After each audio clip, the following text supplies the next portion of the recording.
Hold on. How about now? You got me now? I am muted. All right, give it a minute. Yes. Yes, everybody, did you change your clocks? Can you hear me now? Are we good? No audio still? We'll give it a second for the give me 5x5 out there if you can hear me. It says that I've got a 5x5. Thank you, Vixen Dough. Thank you. And all the bacon. I love it all. Love it all. Hello, Henry. Hello, Froze. Welcome, welcome, welcome. Hey, Chris. Vixen Dough. My wonderful Lindsay Gray Wolf. Hello, darling. How you doing over there? Don't believe the hype. Don't believe the hype. You know, you can drink Jack Daniels. It's fine. Just, you know, every time I think all my Canadian friends, I'm like, listen, everybody's cool, right? So, oh, you don't change in Saskatchewan? That's a rough Saskatchewan. You don't change your clocks? Okay.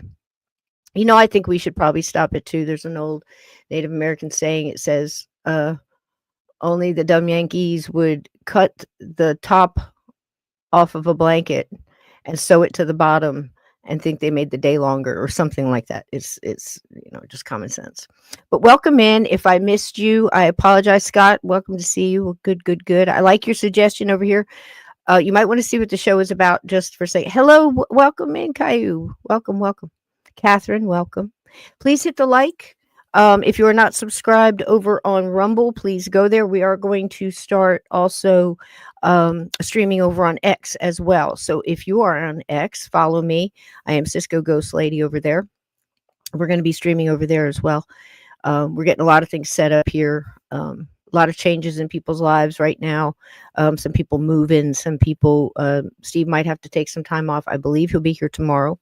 We have 2 possible guests for tonight. One's going through, I think, a sick child, and the other one is got some stuff they're trying to finish up at their local church today. So I'm not sure, but either way, I've got it. We've got it. We're all here together. So yes, he did. Scott volunteered you, Chris. And yeah, Chris, definitely get with me. If you're not, just leave a comment under the video. Give me your email, whatever you want to do. If you want to come on and tell some stories. But I've got a story for y'all tonight, and it's really one that's near and dear to my heart. And it's also near and dear to yours, I'm sure, because I know my chat, I know my listeners. And here's the thing. It's one of those where you weren't expecting to do the show, but things happened during the week that kind of changed things, and you kind of got rolled into it. And we talked on multiple shows here in the past, just recently, about different consciousness levels and different things light workers were going through and just regular human beings trying to get through their day, right? So that being said, welcome in, welcome in. Oh, did you find me? Thank you, baby. Yeah, follow me there. I really don't, that's my 7th account. I was in the meme wars like 7 years ago. I probably ran through about 4 or 5 accounts there. I got taken down with all, some other really big guns, and I just left it alone for a while and just stayed off that type of social media for a long time. And then, just recently opened it up again. But that's me, and we will be streaming over there as well. So that's fun. That's all positive stuff. Hit the like, hit the follow. If you're not over on Rumble, please do. We're watching a movie on Tuesday nights. We have a blast. We have so much fun over there. And we're also going to add probably a Saturday, a little bit late night show for catching up with the week. Okay. So what's the news of the week? We're not doing news of the week in pop culture right now. We're kind of doing it for the show, and I'll tell you why. And listen, being a light worker, first and foremost, people have to get it out of their minds that light workers are pushovers, that light workers are, and whatever your definition of that is, because there's so many different ones that fit, that light workers are always up here. We're always in the high vibe. We're always feeling good. We're always going to make you feel better. We're going to walk into the room and just light it right up and just, be the life of the party. And we can take all the blows and we can take all the stuff and just keep coming out smiling. Like you think like a James Von Prague or what he puts forward, if you're familiar. But I know James can battle too. He just stays up here for the most part. Most light workers can, especially the warrior ones, especially the ones with street cred, especially the ones been in it for decades and spending almost every day possible trying to learn more about it. And trying to sharpen their tools that they have in their toolbox, and they add a few new ones because we're always learning, right? So, talking about the consciousness shift and the vibe shift, I warned everybody, months ago. Online combat sport, yeah, absolutely. I've seen it. Honey, you have no idea. I made some dank memes. So anyway, um, that being said, I talked an awful lot about spiritual warfare, trying to get us ready. Over the years, we've always done shows about it, and in and out. We've just thrown back different ideas. What are you going through? How do you get through it? How do you not get out of the car and you know punch the driver in the throat to just cut you off? What do you do to stop yourself? What do you say? How do you get your vibe back? In the right spot. And we've also talked a lot about it being very valuable to learn how human beings interact here while we're alive, because if you're dealing with a ghost and an earthbound, they have all those uh, characteristics still. I mean, it's a fact. Look at it. So the more you can deal with your fellow human being, the better you can, if you're trying to sort out what's going on in a haunting or going on with a certain ghost, what mindset they're in. It takes a lot, so it's helpful. That being said, I want to reiterate one more time, as I usually do when I go into one of these little territories here, that I am not a therapist. I am not a psychologist. I am not a psychotherapist. I'm a paranormalist. What does that mean? Nobody knows. I'm just trying to discern what's happening with my people, trying to come up with stuff that might be something you can use in your day. And then you're, getting the feedback, and we're trying to sort life out together, right? Life and death. So that being said, one of the quickest ways that people can be taken down, a light worker, just going about your day. And I've told you all the things: electronics, energy vampires, people that you work with, that friend, that family member that calls and just drains you. And little things like that, something somebody says in the office. Okay. Um, you might be, has anybody ever had this happen? Say you're in the lunchroom or something, but nobody knows you're there, and you overhear a conversation and they said something about you, or you thought maybe they said something about you because you were in the mindset to receive that negativity or hear that. Hello, Lisa. Welcome in, sweetheart. You were in the mindset to receive that information and put it through your filters, and it came out a certain way. And because you were in that mindset, it came out negative. They must be talking about me. I'm sure they're talking, whatever. That is nothing against the person, especially if that person might be a light worker. It just means that they're down and they need to find ways to lift up. So we've talked multiple ways about that: grounding, putting that bubble around you, exercising your filters, working on reading energy different ways. I talked about maybe getting a bird feeder and putting it on the window and sitting, trying to not hear, but feel and sense when a bird comes and lands on the bird feeder, or a squirrel, or something along those lines. And of course, I'm talking about using your sixth sense and your senses in a different way. Maybe close your eyes and maybe not have any sound around you other than that nice peaceful place, and try to work on those filters. Well, mine have been getting really sharp in some areas, and then I find out when if I ignore some filters, they start to get a little gummed up. So you really have to do that self-care. You have to do that grounding. You have to do that shielding of your square foot of real estate, wherever you're standing, wherever you are. You have to do that shielding. Because when you let your guard down and just say a darker side is trying to get at you, the quickest ways to do that is stuff that's worked before. Well-worn paths, say.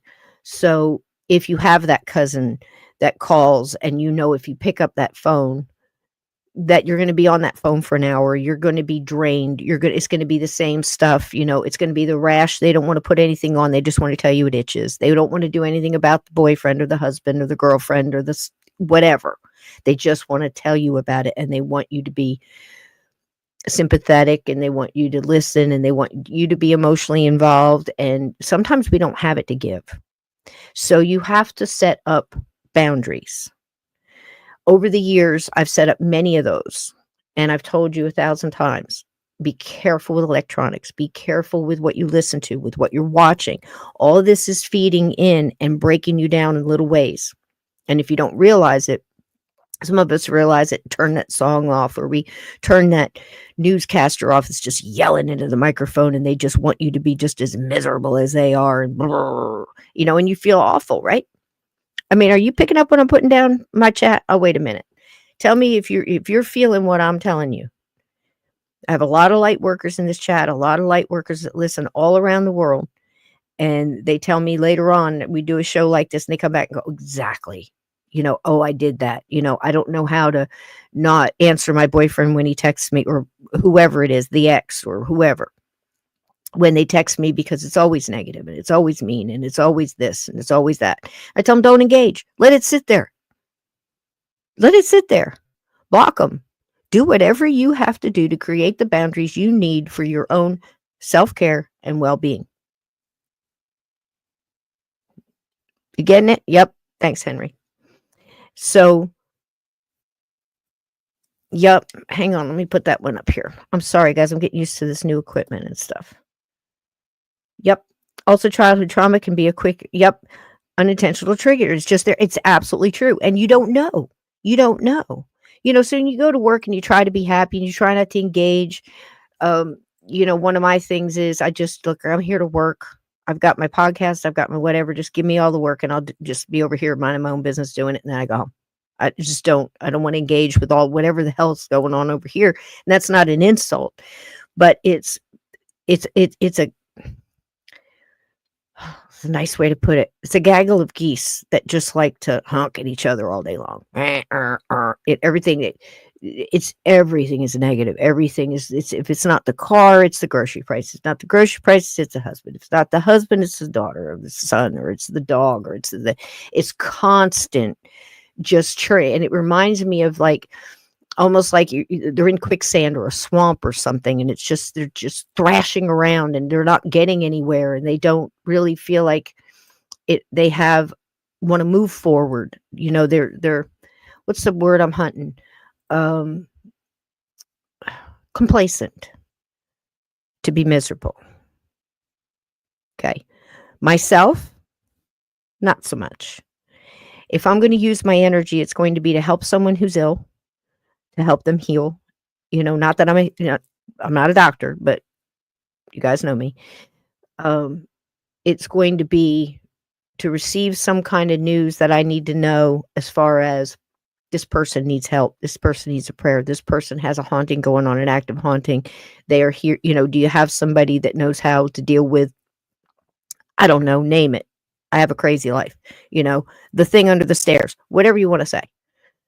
That's my connection. Here's what the show is. This is what this is going to be. Are we just giving out information like that? It's keeping it light. Doesn't mean I'm not there for friends who need me. I absolutely am.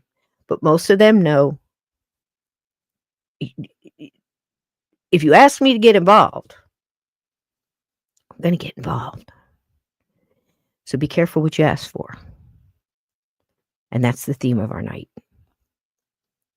Because I don't know if you guys are going through the same thing or not. So if something I say tonight helps one person, it is worth it. Because I want to make perfectly clear, I care about every single one of you. I really do. And I miss you when you're not here. There's been people over the past 10, 11, 12 years, I don't even know how long it's been now since the radio and everything else, that I've made real close connection, real good energy vibes with people. And lives change and people go this way or that way, or, you might think they're gone and then hear from them like 3 years later. I love that. It's awesome. Hey, I'm doing great. And you remember, we finally had that baby, or I finally got married, or I finally moved and got that job, whatever. I love to hear it. Love to hear it. Most of the time people text me and they tell me, that they're doing great, and I think it's wonderful. Then there's the ones you never hear from again. You don't really wonder. I'm not the type of person that says that I say something to piss them off. Be offended. I'm sorry. I'm going to tell you the truth. But if it's not what you believe, maybe you just haven't got there to that set of consciousness yet. Not that I'm correct about everything, because I'll always come back and tell you, hey, I was wrong. I learned this, and I'm going to pass that information along, because who am I, right? I'm not an expert, even though I've been in this 50 years. I've known people that have been in this 3 years. They call themselves an expert. We're in a genre, and you just have to accept that you're going to get that. You're also going to get the people that you have no idea the frame of mind they're in when you're talking to them. Now, keep this in mind. This is all very good knowledge to know if you are a light worker, or you're just a decent human being trying to make it through this world without getting it shit all over you. Okay? I care about every single person in here, every single energy. Some energies in this chat, I can tell without even looking who just popped in, because I'm so familiar with that energy. Some people come in and they'll have like a different name on Rumble than they do on Facebook, or they do on YouTube or whatever, or that you have to change your name for different apps. And I can feel that familiar energy, and I'll kind of go, I wonder if that's so-and-so. That feels so familiar. And turns out it is. So that's also another way to exercise your energies, your psychic abilities. Okay. Mine are really firing in some, like I said, in some cases, and in others seem to kind of back up. And I wonder if that's not just the universe at this time shifting everything. And I wonder if that's happening to you as well. Yep. Oh my gosh, isn't that so true, Rose? Love that. A waterfall of tormented thoughts spreads like wildfire. Isn't that true? And that's what we have to try to stamp out. We have to do that in kind of almost a stoic manner. And in that way, it's often misinterpreted as we don't care. We do care, but we're not going to invest, full throttle until we know what's going on, because when you unleash it, that's spent energy that could be used on something that really needs it. Because if you're a light worker and you're busy and you're active, you're doing a lot of different things all at once. True that. We're always seem to be going, and then we don't take time for us. So that's partially what tonight's show is about. It is called Sowing Evil Seeds.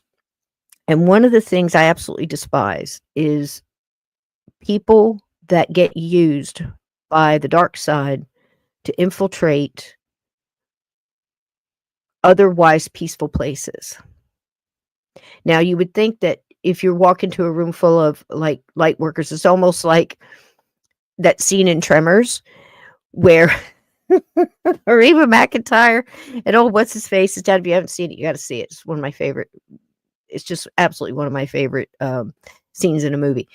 And this big ugly monster that's underneath, that's running under the tunnels, comes busting into this guy's rec room, and the rec room is an ammo room, and it looks like an army arsenal in there, and they're just like shooting this thing and everything else.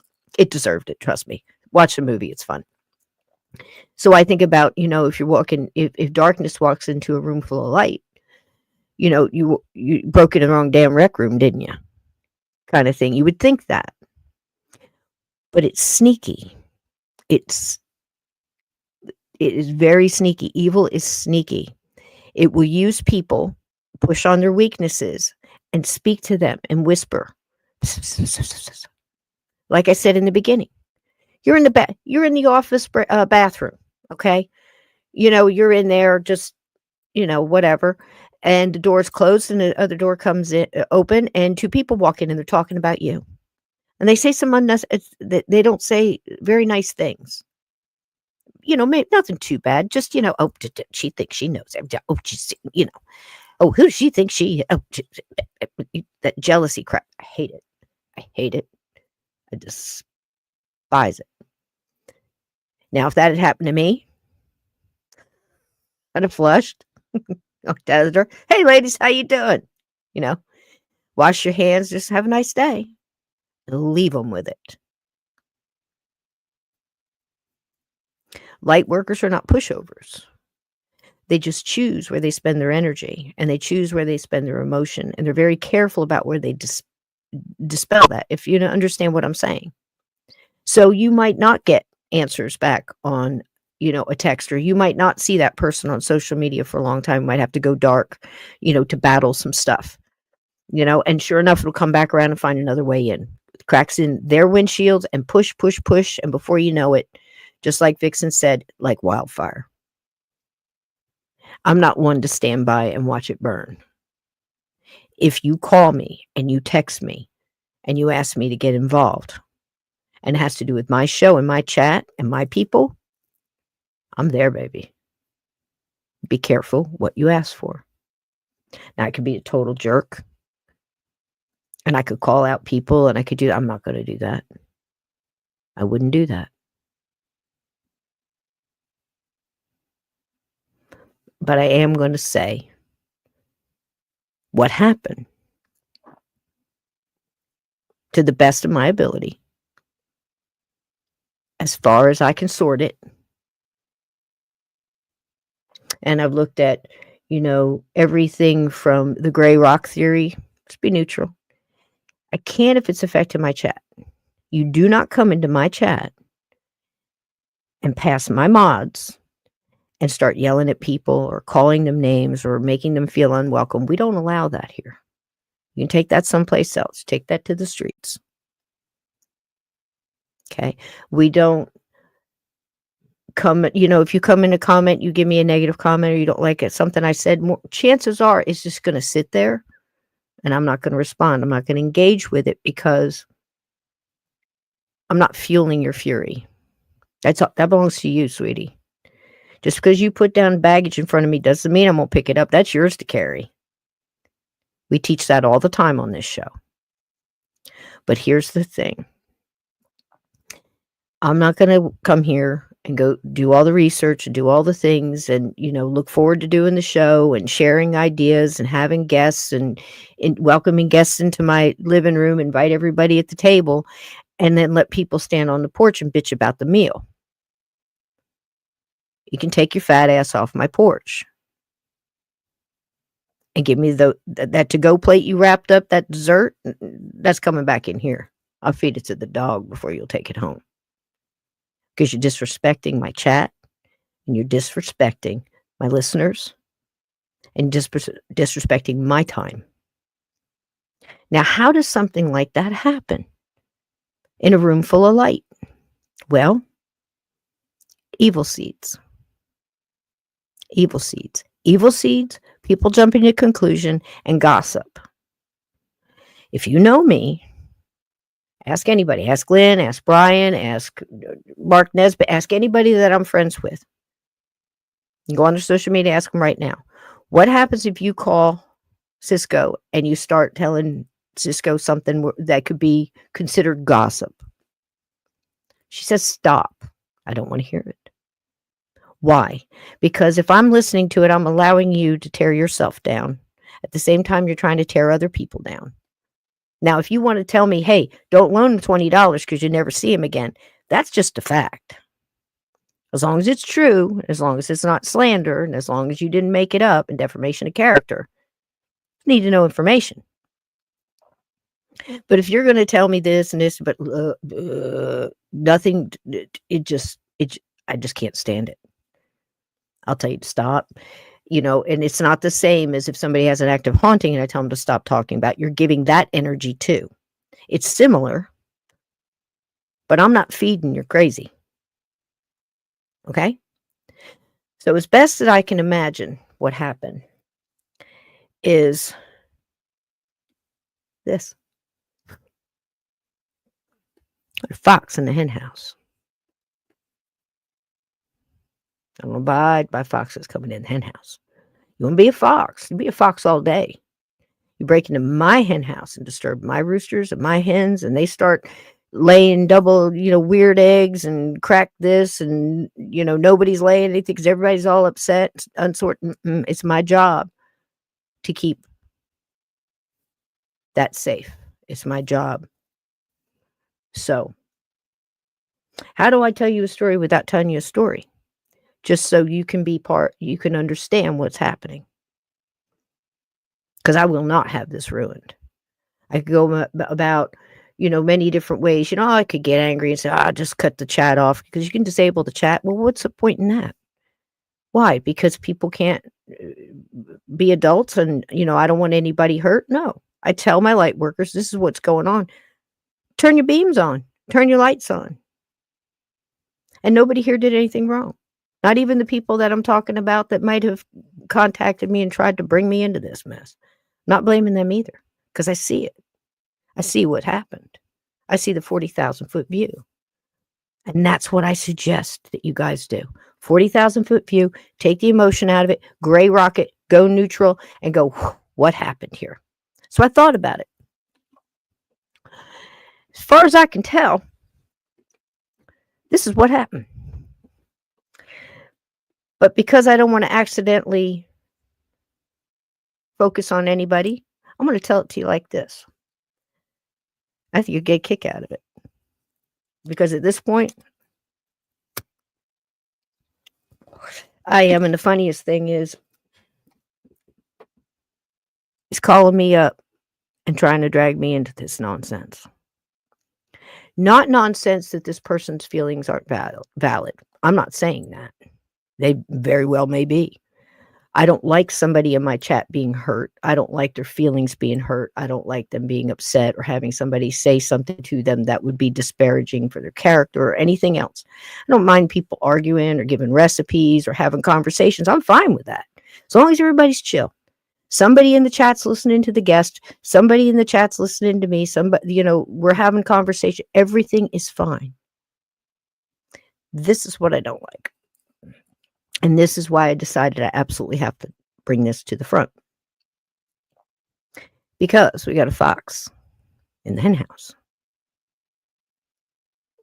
So this little story is going to teach you a little bit about energy and how it works over electronics. A little bit about me and the abilities that I have. I'm sure it'll tell you a little bit about your abilities and maybe help you to exercise yours as well as light workers. So gather around, children. Because they wanted Cisco involved. Now Cisco's involved. And I don't take kindly to this kind of bullshit. So we're going to settle this crap tonight. I don't want to hear another word after this show. Because if I do, shadow people are going to come out. Mark it. Okay. So, for the adults in the room, please keep an eye on the chat for me. Thank you. Thank you, mods. I love you all. And listen to me. You can dodge a wrench. You can dodge a ball. Watch my wrenches. Okay. That made sense to some. All right. So, the way I see it, picture, if you will, 3rd or 4th grade recess and playground. And I want to ask your opinion on this.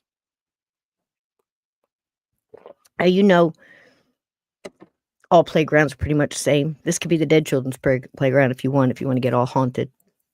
And that's fine. It would probably work for ghosts too. And on this playground, recess bell's called and everybody runs out. And you've got your cliques. You've got your people. And they're, everybody's comfortable going towards certain equipment. You got your seesaw kids. The kids who just happy with each other. When one's up, one's down. One's up, one's down. They never quite get even. For a little bit, but they always back and forth, and they just kind of hang out together, and that's fine. They're not hurting anybody. Okay? They're just between themselves. You got the sleazy swing kids over there. They're always causing a ruckus, but they're not hurting each other. They're all over there just doing their own thing, and it's all about how high they can go and who can push higher and who can get level with the bar, and who's the best push, swing pusher, and whatever's going on with the swing kids. I don't hang over there. And then you've got your loners, and you might have a couple people off to the side, Thank you, sweetheart. Eyes wide open. I love it. So you got your kids over there playing catch, and they're not bothering anybody. They're chill amongst themselves, ball, enjoying the sunshine, enjoying the company, enjoying the day and the moment, right? Then you got the kids on the little merry-go-round. It goes round and round. You know that rusty, rickety one? But the kids on the merry-go-round, they don't care. You know why? They're chill. They're so chill. And they can't wait all day just to get on this stupid merry-go-round. And you got one kid that's really good at just moving it with the foot, and they just lay back. Remember doing that when you laid back and just watched the clouds, and you just kind of went around at this nice even pace, and you just talked amongst yourselves. You talked about silly things, right? And you talk about, oh, Johnny, that time, remember the day Johnny wore those orange sneakers? Oh my gosh, that was crazy. But yeah, well, it did match his shirt. And then you kind of giggle a little, and you just look at the clouds, and you pull shapes out of the clouds. You do whatever kids are doing, enjoying the day, enjoying each other. Absolutely innocent banter between these kids. And then there might be a couple other kids on that merry-go-round that love to make you laugh. So they say things that make you laugh. And they'll say silly stuff. And everybody on the merry-go-round knows it's silly because they really care about each other. They all go home after school, and they all go to their neighborhoods and their own houses and their own families. But they still care about those people on the merry-go-round, even though they don't have any other classes with them. That time on the merry-go-round is solid.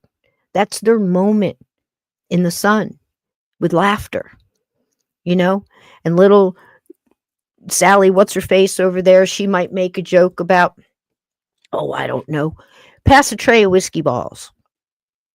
That actually came up in a chat one time. I thought it was so funny. And I can't remember if it was Lulu or Renice or somebody had a recipe, but it reminded me of the old Italian weddings I used to go to as a kid here on the East Coast. They had rum balls, and we had a couple of aunts that put a little too much rum in them, if you know what I mean. So the guys would kind of, really gravitate towards those rum balls, because the ladies wouldn't let them drink till a certain time. So it was a cool memory for me. And while all those kids are there, those regulars on the merry-go-round are going around, everybody's making a joke. Hey, do you know where the server is? We're out of rum balls or whiskey balls or whatever it is. Pass the tray. Don't give it to Bob because Bob will eat them all. He's such a lush. And everybody laughs and just spinning around, looking at the clouds. Oh, that one looks like a poodle, and that one looks like this, and whatever. And then you're watching the show, right? Within that chat, people are saying things about the movie. They're saying things, they might not even know what's going on in the movie or the chat. They're talking to people in their house. The dog might knocked over the bowl of water or whatever. You don't know what people are doing when they're in a chat. You guys are doing all different things right now. Am I right about this so far? Are you picking up what I'm putting down? Kids on the merry-go-round are just having a good time. Nobody's out to hurt anybody. There's no ill will. There's no meanness. And if there is, they'd have probably got kicked off and sent over to the sweaty swing kids. Or the monkey bars, for the love of God. You're not allowed to be on the merry-go-round if you don't have a chill attitude. But here's what happens. Now, right now, according to my story, who's the bad guy in the story? Is there a bad guy in the story yet? Just asking you guys. Oh, wait. Thank you, Lisa. Thank you, Grey Wolf. Oh, wait. Do you guys see a bad guy in the story? I mean, listen, the swing kids, the sweaty swing kids, they're okay. They're just a clique. They've got their mind on other things. They're all about, materialistic things and who's the best one of this and who's the best one of that and all that. They're not really bad. They're just, you don't want to hang around them. They're kind of energy vampire-y kind of people. Okay? Oh, your monkey bar kid? Great place to, yeah, actually, I should too. I probably still have calluses from one of them. I know I have a scar from the parallel bars, but that's another story. So anyhow, right now, you don't really see a bad guy, do you? Right. What about the kid behind the tree? Kid that doesn't, Maybe they go over to the swing kids and kind of pretend to be friends with them. Maybe they go over, there's a seesaw kids and try to get a turn on. I don't know what the kid behind the tree is doing. Maybe doesn't have anything better to do. I'm not really sure. But the kid behind the tree is eavesdropping on the kids on the merry-go-round. You know why? This is just a guess. I would say jealousy. I would say maybe they just want to be a part and invited on the merry-go-round. Don't know. It's a lot of psychosis standing behind that tree, listening to the conversation happening on the merry-go-round. At that moment in time, that person has a choice to make. You see where I'm going? That person heard something in their frame of mind. Let's be fair. In their frame of mind, we don't know what's going rattle around, on in there. In their frame of mind, they heard what they heard and thought, that person just laughed about a tray of whiskey balls and then said, good thing such and such isn't here because they would have ate all the whiskey balls because they're such a lush. And then they all laughed and started talking about the clouds again. That looks like a dangerous conversation. I don't like that they said that about that person. And I mean that innocent, by the way. And I'm not a good evaluation person who can evaluate other people's personalities and go, the merry-go-round kids are mostly made out of light workers. Everything they say and do pretty much for the most part in all the chats I've ever been in has been pretty lighthearted. Nobody wants to hurt anybody. The minute somebody new comes in, it starts like attacking somebody. They're gone. We'll bake you some shut the fuck up cake so quick you won't know what hit you. So what would make the kid behind the tree think, I heard a conversation that I think this person should hear. Now we're making choices.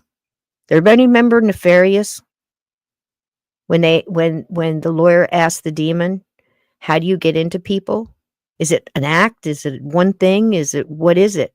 And the demon went, little yeses. Little yeses. Now, what makes a person choose a yes like that? What makes a person choose a yes to say, I think I heard something. I need to go and tell what I heard to this person. Now, if you're not in the right mindset, you're not going to think, I try to stop myself and say, does this need to be said? Does this need to be said right now? That stops you on a lot of stuff. But if they're not in the right mindset and their evil is trying to seep in their cracks and going, you should go tell them they shouldn't be saying these things. That was mean. That was rotten. They were being really mean to that person. Not thinking about the kids on the merry-go-round are not those kind of people. Plain and simple. And people that have known them for the amount of time, the years, should know this. So there's a breakdown somewhere. I think we found it. So this person's getting those whispers in their ears. It says, you better go tell them. You have to be a good friend. You have to let them know. Not stopping themselves to say, okay, wait a minute. What's that person's mindset in? You see where I'm going? What is that person's mind? I'm a friend of this person. So before I act, I'm going to consider the fact that I know these people that are saying it, never been any ill will before. Why would there be now? Maybe I misinterpreted it. Maybe I shouldn't be eavesdropping on a conversation I'm not involved in because I'm already setting myself up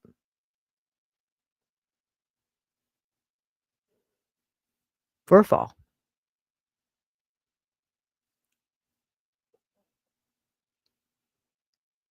Not anymore, baby.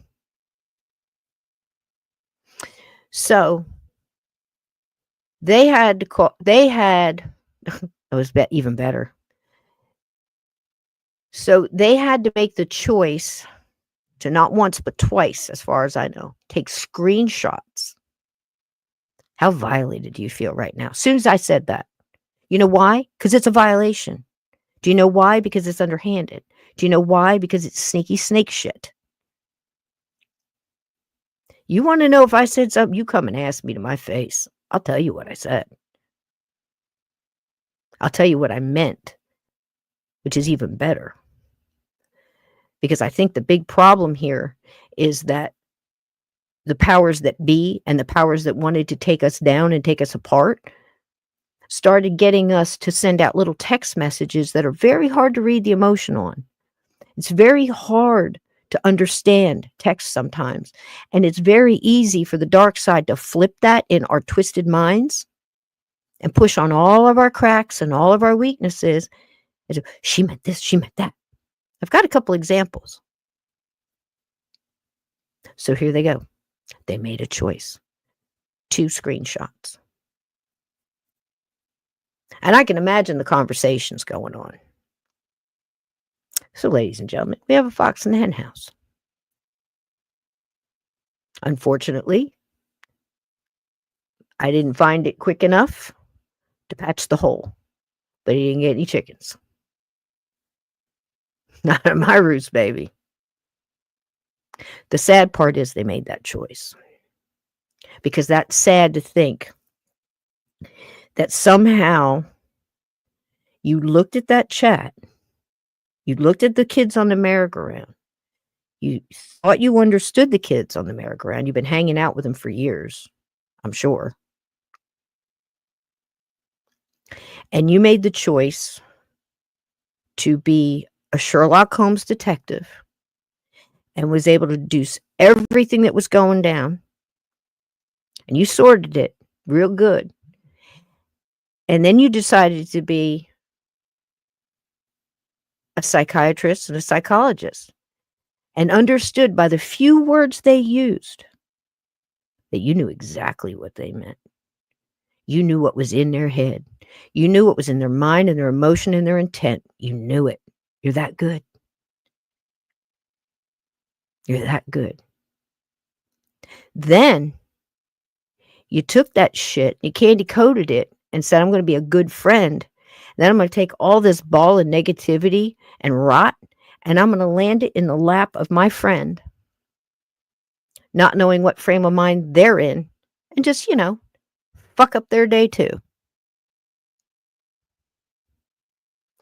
When you look at it that way, you really start thinking about what you're doing. That starts a chain reaction of when whoever this is decided to get me involved. When they called me, or actually texted me, it was almost midnight here. I got to work early in the morning, and I decided to stay up late talking to a friend that was getting a divorce after 20 years, and it was absolutely heart ripped out of their bodies. Kids involved. Before that, trying to help some people that are fighting some pretty rough stuff medically. That's how I chose to spend my time. And somehow, that dark thought jumped from wherever it started into this person that decided to do this act. Convinced, probably, I have no doubt in my mind, they thought they were doing the right thing and thought they were doing a favor to this person and friend, I'm sure. And then jumped to this other person and hurt them for no reason whatsoever. Baby, that's wicked. When I was told this, it came out of the middle of nowhere. And it took me a good 11 minutes to even understand what the hell this person was talking about. And I'm not saying these things to hurt this person. I am not doing that. Do not misunderstand me. I'm doing this so it doesn't happen again. And everybody understands what's happening. Okay? I get nothing out of this. Because if I had done this 3 days ago, it would have been a whole different show. This one really pissed me off.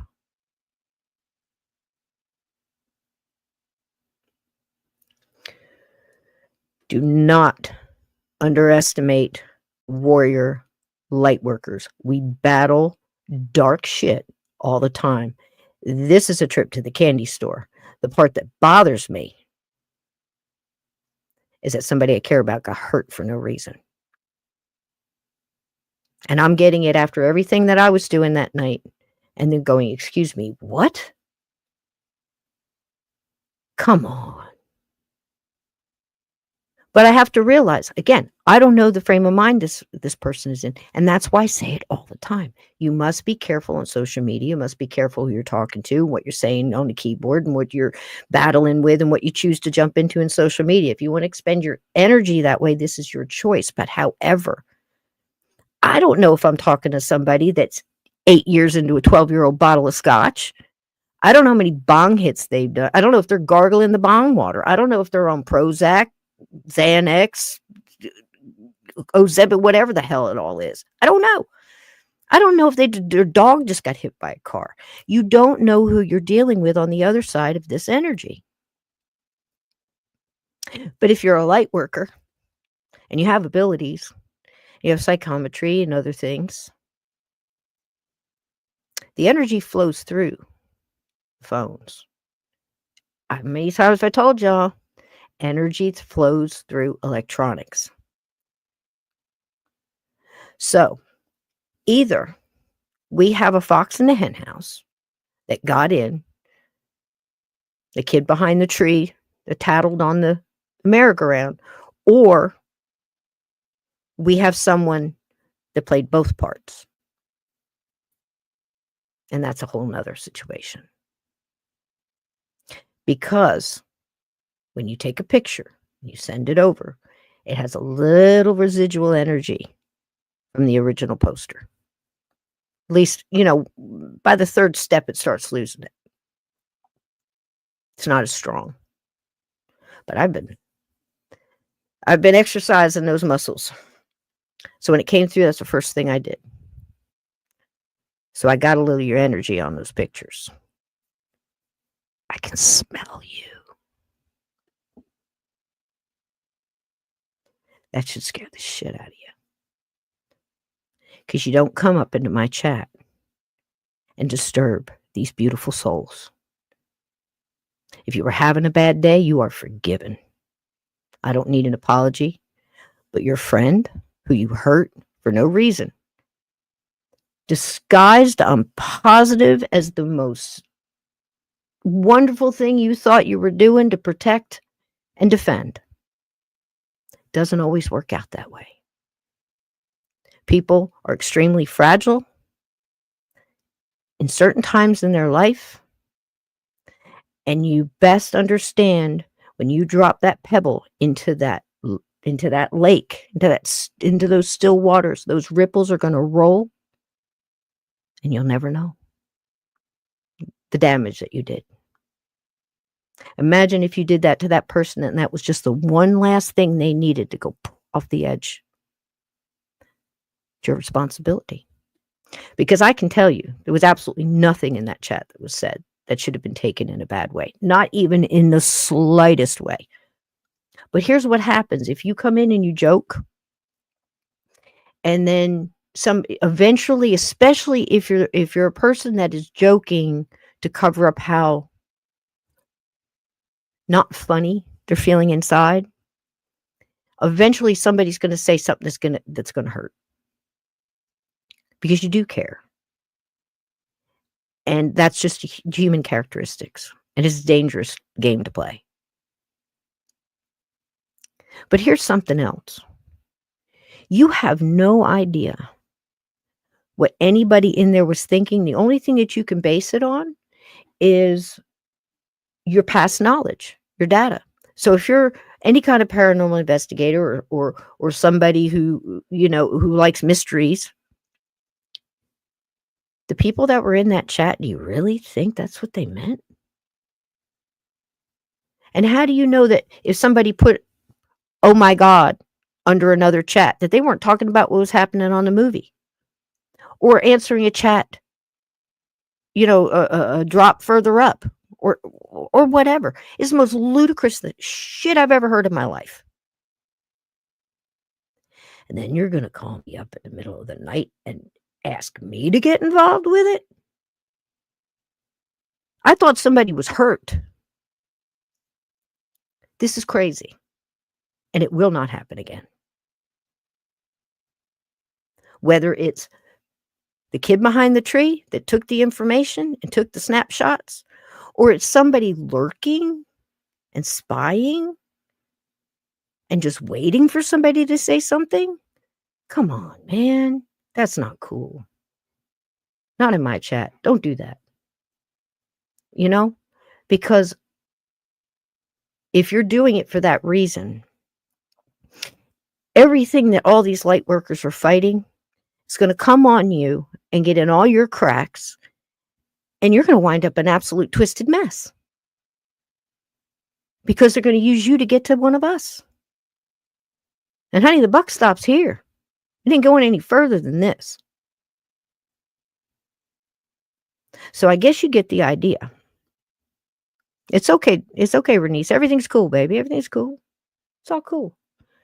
We're just talking about sowing evil seeds, because that's not a friend, and that's the person that you should rebuke or at least put boundaries up against. And I'm just trying to teach you how spiritual warfare works, because we tend to think it's this great big thing, and it is. But it has tentacles, and it's involved in every fiber of our lives. Spiritual warfare will get in any which way, any crack it can. Don't let yourself get used like that. Does this make sense? Now, again, here's how energy works. I told you that there was some on, it sounds so crazy, doesn't it? On the pictures, right? And it's pictures of words. So there was no person where I'm getting a little bit of that energy from that person too, because Native Americans weren't kidding about taking a piece of you. It does. But it's very possible that either these two people are extremely close, like just the kids on the seesaw. Okay. Because they're always together, they're always hanging out, and one's up, one's down, one's up, one's down. That's fine. That's their business. It's none of my business till you make it my business. And that's never going to work out well when you're doing something bad. Okay? So either they're very close, so they have similar energies that are combined. My psychics and my psychometry people out there, my sensitives, you know what I mean by this. Two people, when they stand together, can almost entwine. It happens a lot in marriages, where their energies, they have similar, they almost like weave together in some ways. So it could be that there's two people and they have that connection, or it's one person. And now this is the scarier part. It could be one person that has two distinct personalities. They may not even realize it. They've got the personality that is sad and broken and trying not to be hurt again, which is real. It's very real. Usually those are the people that get angry the fastest, because they're just a protective mechanism. They're angry because they care. I know that sounds crazy. It doesn't seem like they do, but they do. Life is crazy. And one part of the personality is the defensive person, and the other one is the offensive. And you don't even realize that. That's, again, what we talked about before with shadow people, pulling out that shadow person to do the deed that you don't want to have to deal with, and then it goes back in. We've talked about that before on the show. Everybody's got it. They just call it different. So it's possible either way. And I'm going to tell you right now, you'll never know, because I wouldn't do that to somebody. I don't want to hurt that person again. I wasn't even involved with hurting that person, even though they thought I was and kept telling me what I said, that they knew what I said. Let me tell you something. You're going to get in my head and tell me what I meant when I put down 3 or 4 words, and you know what I was doing at that moment and what I was referring to and why I said it. Honey, that's yours. That is your baggage. You pick up that gnarly, duct taped, broke handle sumbitch and walk on with it. Because you can't get in my head and tell me what I meant. I don't even know what I mean half the time. And you really should be concentrating on something else, like grounding, like doing some self-help, do some fire gazing, some light stuff, some light worker stuff.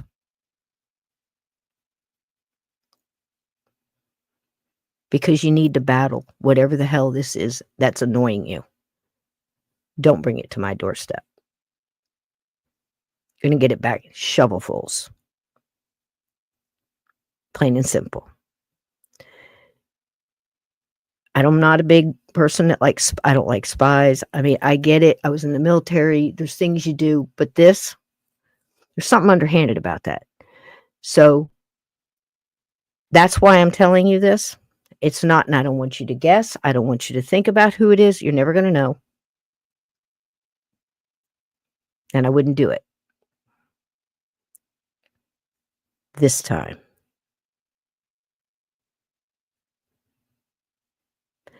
But if you are that fox that thought that they could come in and rattle around in my bother my chickens and my roosters and get all the feathers all stirred up, leave now and don't come back. You're forgiven. It will not be forgotten. You know who you are. Please do some self-help. Help yourself out. I'm sure you thought you were doing the right thing. Please don't get used by the dark side in spiritual warfare, especially against my listeners and my chat. It will not be ruined. I don't care if you put $100. I don't care. You can't buy me. You can have it back. Doesn't matter. I love y'all, but I plain out said, I don't need to babysit my chat. My chat is fine. There's never been a nasty word to anybody. I mean, not anybody that's here, maybe in the early years, right? Everybody here is comfortable. This is a place we come to get together, and this will not be had. So, just to have a little fun, I think you guys get the gist, okay? And again, there's no problem. Tuesdays, watching movies, we're having a blast, but I'm going to warn you now. If something said in the chat on a Tuesday movie bothered anybody, please don't come to the Saturday show. You're going to be in traction before it's over. You're going to need more than medication. Do yourself a favor. Don't come. Because you will be offended. And that's not my intent. But I'm also not holding back, because holding back and telling half-truths is lies. We don't do that here. Cool. You've been warned. Okay. Now, and don't call me. Don't. If you want to call me and tell me somebody needs a prayer, you want to send me something and tell me somebody needs help like that, okay. But, okay. So I have a little something that's kind of fun. And I got some other stuff too. Let's see if I can find it in the right way. Which one is that? Hang on, guys, I'm coming. Oh, here we go. Do you guys know where the word eavesdropping came from? Let's check it out. Did you know the word eavesdropping comes from a centuries-old practice that has nothing to do with spying on conversations indoors? Welcome to Fun Fact Friday 28. Back in medieval times, houses had sloped roofs with overhanging edges called eaves. When it rained, water would drip from these eaves, creating a wet area around the house called the eavesdrop. People who wanted to hear private conversations would stand just within the eavesdrop, close enough to listen through windows or doors, but hidden from view. In fact, eavesdropping was such a problem in medieval England that it was once considered a minor crime. If you were caught snooping outside someone's home, you could be fined or even punished. So next time you hear the word eavesdropping, remember, it started with people literally standing in the rain, hoping to catch some gossip. Did you know this? Thanks again for watching. See you next Friday. Yeah, we heard. Okay, cool beans. So there it is. I did not know that.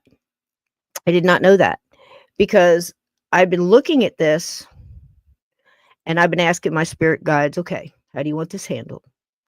You know, and I'm reading in the chat, I'd gone up, but honey, I was mad. And when it finally understood everything was going down, I'm like, "Whoa, wait a minute, what? Somebody did what? That's the person that wanted to hurt you. There's your offender. That's creepy AF. Who does that? This is the person I would rebuke. Everybody else. There was no harm done there. But that's what they tried to do, and the powers that be got us to stop shaking hands and talking face to face and handwriting letters and expressing ourselves through emotion and micro expressions on our face and our inflections in our voice. We lost that. I was doing reading today where they said that putting a period at the end of a sentence in some of these texts offends people because they think it's like, I'm not coming tonight, period. Are you serious? Stop it. Here's another.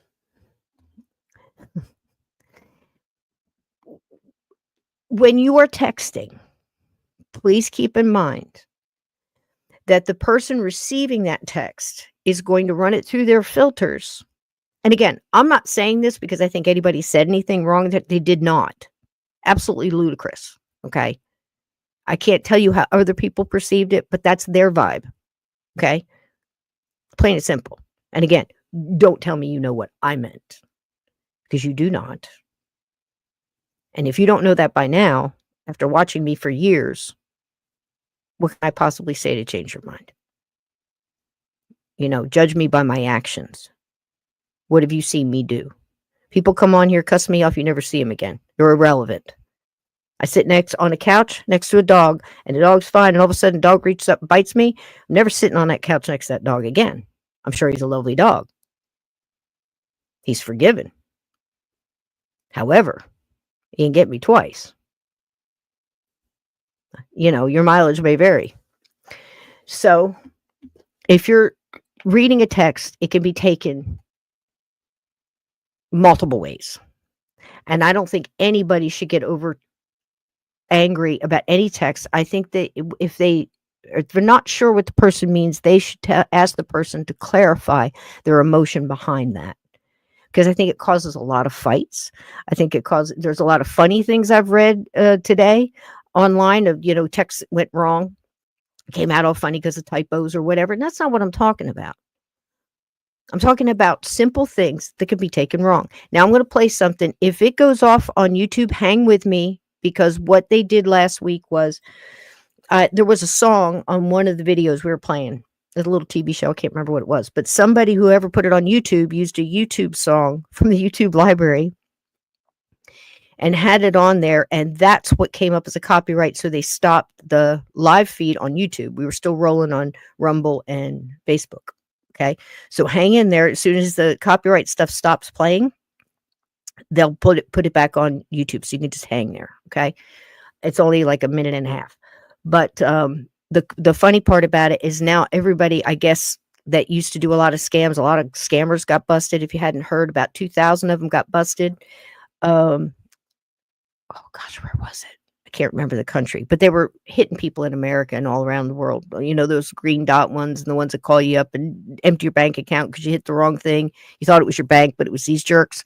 Well, 2,000 of them, I saw them standing out in their boxer shorts and handcuffs, and it was a lovely sight. So there's 2,000 of them gone. And they got their bosses too, which is even better. So, hey, scumbags. They're about as low as the kid behind the tree. Just saying, come on. You're going to steal everybody's life savings and just, scumbags. No, they don't even have the balls to rob you face to face. You know what I mean? They're doing it from another country, and it's just a real sleazebag thing. But here's the deal. A lot of those people are slaves, believe it or not, under the hold of, can't say it here, but you know what I mean? So just sort it out, put it together. A lot of them didn't want to be there. They were indentured servants, but here's the deal. They did a good job of it. So So when texting goes wrong, how easy is it for texting to go wrong? And again, I'm not saying to police yourselves in here. You be you. Nothing's changed. Nothing's changed. Nobody did anything wrong. Okay. I'm just showing you what they did to us by taking the emotion out of our communication. Here we go. And again, if it goes off on YouTube, just stick with us. It'll pop back on. I think. Unless they make me a liar. Here we go. I've been trying to reach out to you all day. Are we on for tonight? Sorry, dude. Missed your texts. I assumed we'd meet at the bar. Whatever. I don't care. Sorry, dude, missed your texts. I assumed we'd meet at the bar. Whatever, I don't care. Whatever, I don't care. The is his problem? Do you even want to hang out? Do you even want to hang out? Oh, that's considerate. Like I said, whatever. Like I said, whatever? This guy. Jesus, you are priceless. Aww, you're the one who's priceless? You want to go right now? Huh. Guess I could do that. Okay. Okay, let's go. He said, okay. Okay, let's go. Yeah, let's do it. Oh, you asshole. First round's mine. Oh, no. Oh, no, there ain't gonna be no rounds, asshole. It's gonna be a street fight. I've been trying to reach out to you all day. Are we on for tonight? Sorry, dude. Missed your text.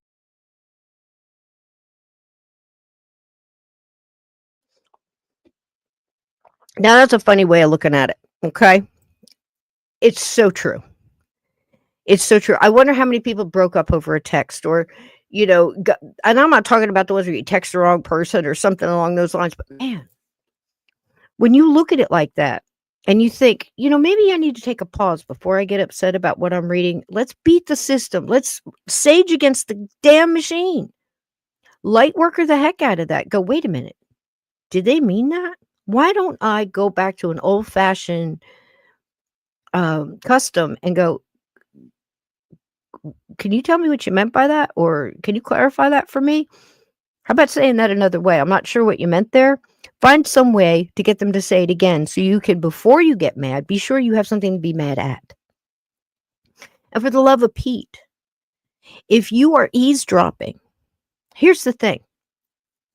And I don't know this to be true. I'm just saying if this was the case. If you are lurking and watching a chat just to see what people are talking about, and if they're talking about you, honey, please, do some self-care.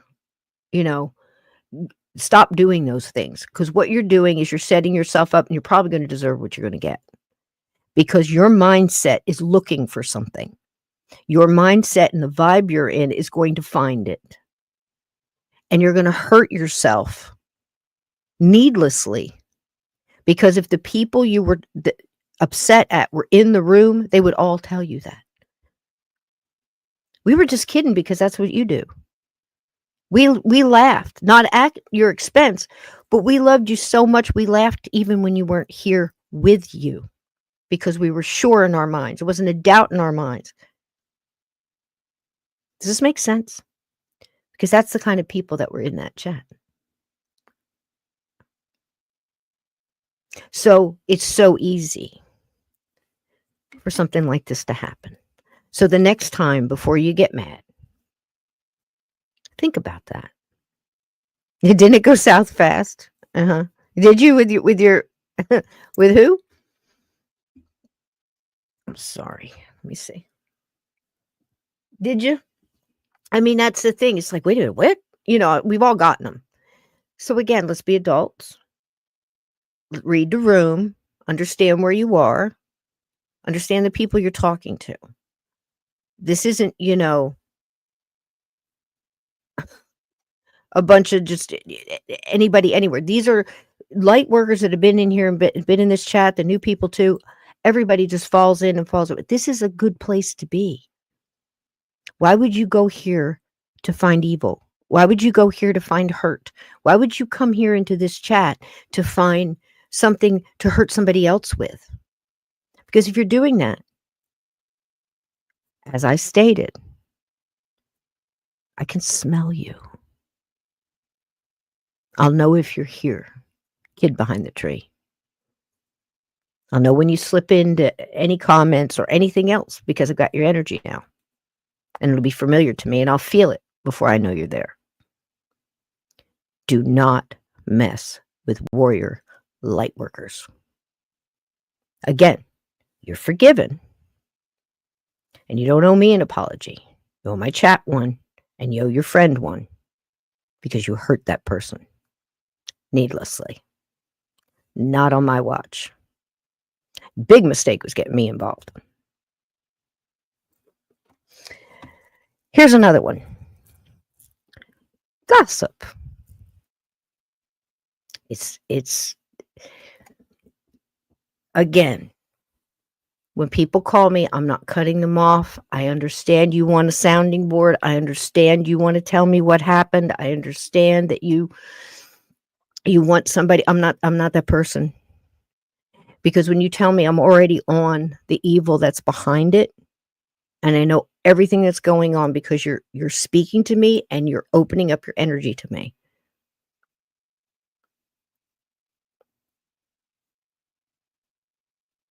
And that's a big deal.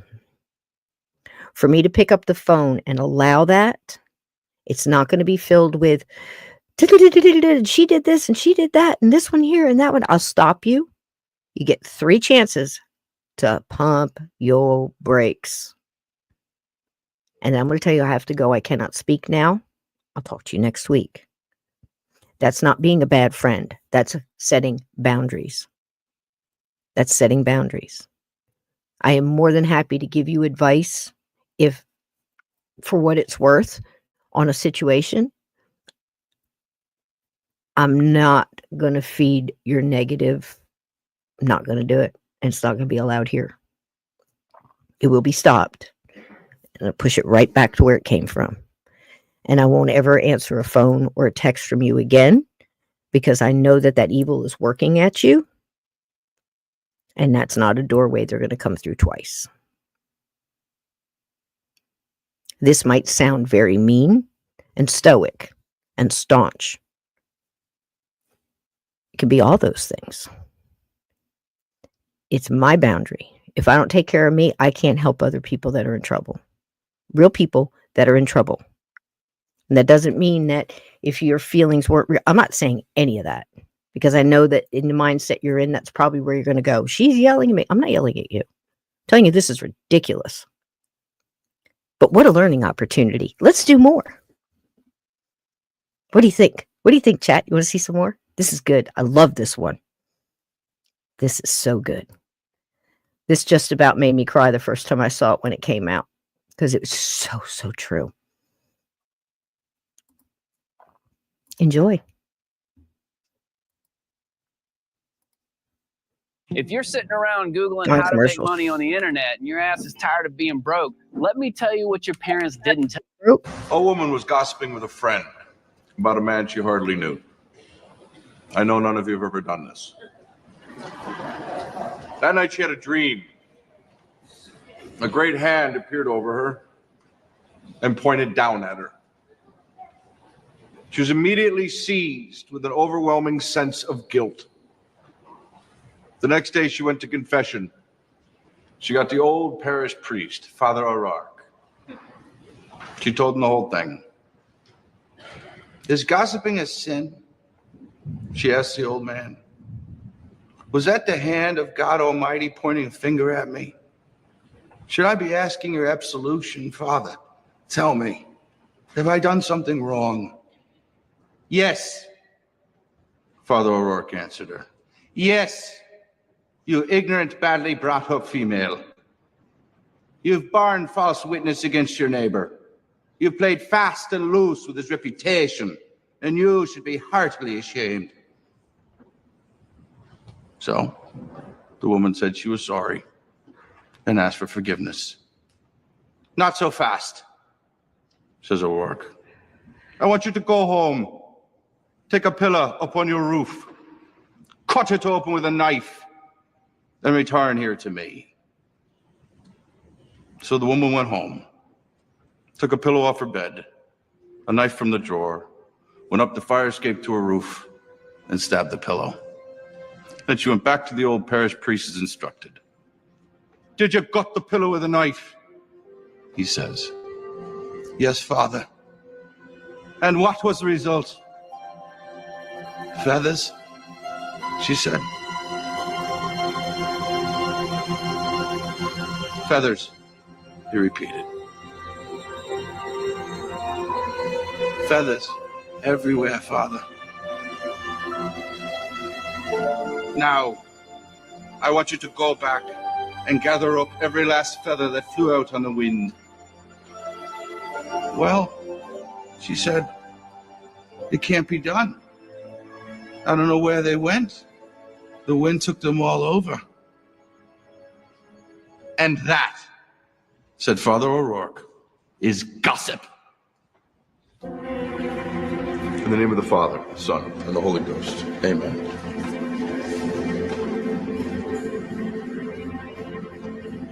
Please rise.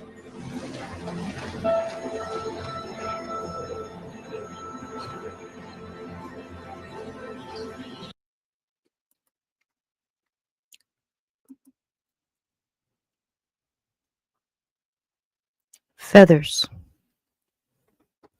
Gather them all back. Go over this week and go get all those feathers. You were the wind behind them. Go get them all.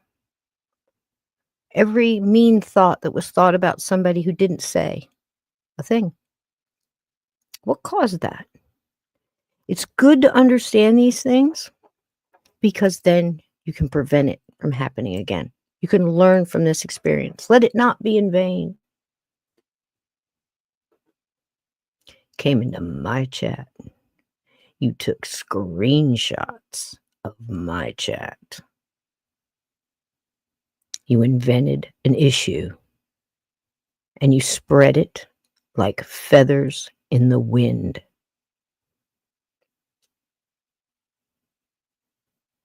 Think about it. What you told me is you didn't know me at all. And you didn't know some of your friends in the chat.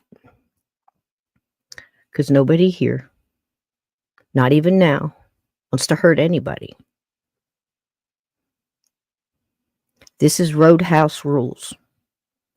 This show, this chat, these people, this wonderful community of friends and just light workers and just people seeking knowledge on the paranormal, supernatural. Baby, doesn't get much more supernatural and spiritual than this. This is war. We are in a war. Good people are going down and being pulled down by simple things that should be easy to fight off. Listen with your heart. Filter it through your heart. These people don't mean me harm. And what made you think you couldn't jump in there and go, hey, anybody that was involved, hey, what are y'all talking about? Oh, gosh, yeah, I put OMG because I was talking about, I don't know who it was in the movie. Like, oh my gosh, what he just said. There's no way you can look at a chat like that and know what people are thinking. It's absolutely ludicrous. You already set yourself up to lose. And what made you feel you couldn't pop in and go, hey, how y'all doing? What's going on here? What are y'all talking about? Oh, we were just talking about you. Remember how much you loved whiskey balls and how much whiskey balls because you're such a lush. And we all just ha ha ha and looked at the clouds, spinning around, having a good time, trying to forget about our day. Certainly not welcoming any of this BS. And we shall do it again. Unburdened by this bullshit. But what a lovely learning experience. We have that person at the office that does this. We have that lurker in the bathroom that's listening and spreading gossip through the office. Do you know what I mean? Nobody ever looks at those people in history as good people. A whistleblower is different. A whistleblower is different. That is somebody who, hey, there's something bad going down here at the office and they're ripping off their constituents or their whoever it is. They're criming. They're committing crimes. They're doing bad things to people. Of course, speak up. But this other thing, so snidely. It's like I said, it's like they're in a swamp and I want to just but dude, grab this branch and come out here and quit being silly. Quit being silly. And you should know better. And the fact that you don't worries me, really.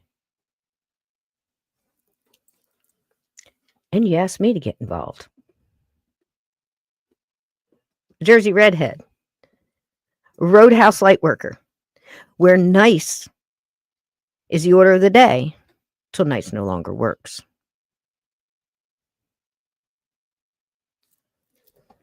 There you go. All right, what's next? What do we got now? Oh, let's do this. Did I bring that down? Let me see if I can pull this. I made you some slides. I go all in, baby. You don't understand. All right, pull this from the computer. How's everybody doing tonight? Good? Is this happening in anybody's life? Are you getting a lot of this? Is it like the wave now where, people are real sensitive and you're kind of looking around for a reason to get mad? I don't understand. Well, I do, but I don't. You know what I mean? My time has got expensive, man. I just don't have the time to be sitting around thinking about stuff like that, And it's just unnecessary as all get out. It really, really is. All right, give it to me. Where is it? Looking for the slides I made. Hang on. I know they're here. But they just changed everything in StreamYard again. And it's not letting me load it. Come on, dude. Is that it? No, that's not it. All right. How do I get the slides now with this new thing? Slides and PDFs from my computer. No, it's not here. Dadgummit. No. That's not it either. All right. Well, I'll tell you what. I'll play something else and I'll go looking for it and see if I can pull it up for you. Because I got another one. And this is kind of cool because this is based on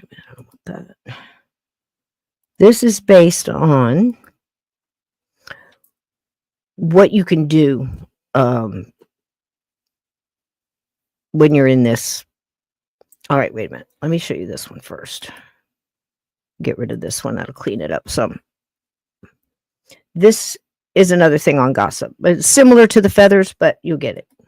Before you spread gossip about somebody's life and their failures, remember, there are chapters of your own life you wouldn't want read out loud either. We all have our secrets, mistakes, and regrets.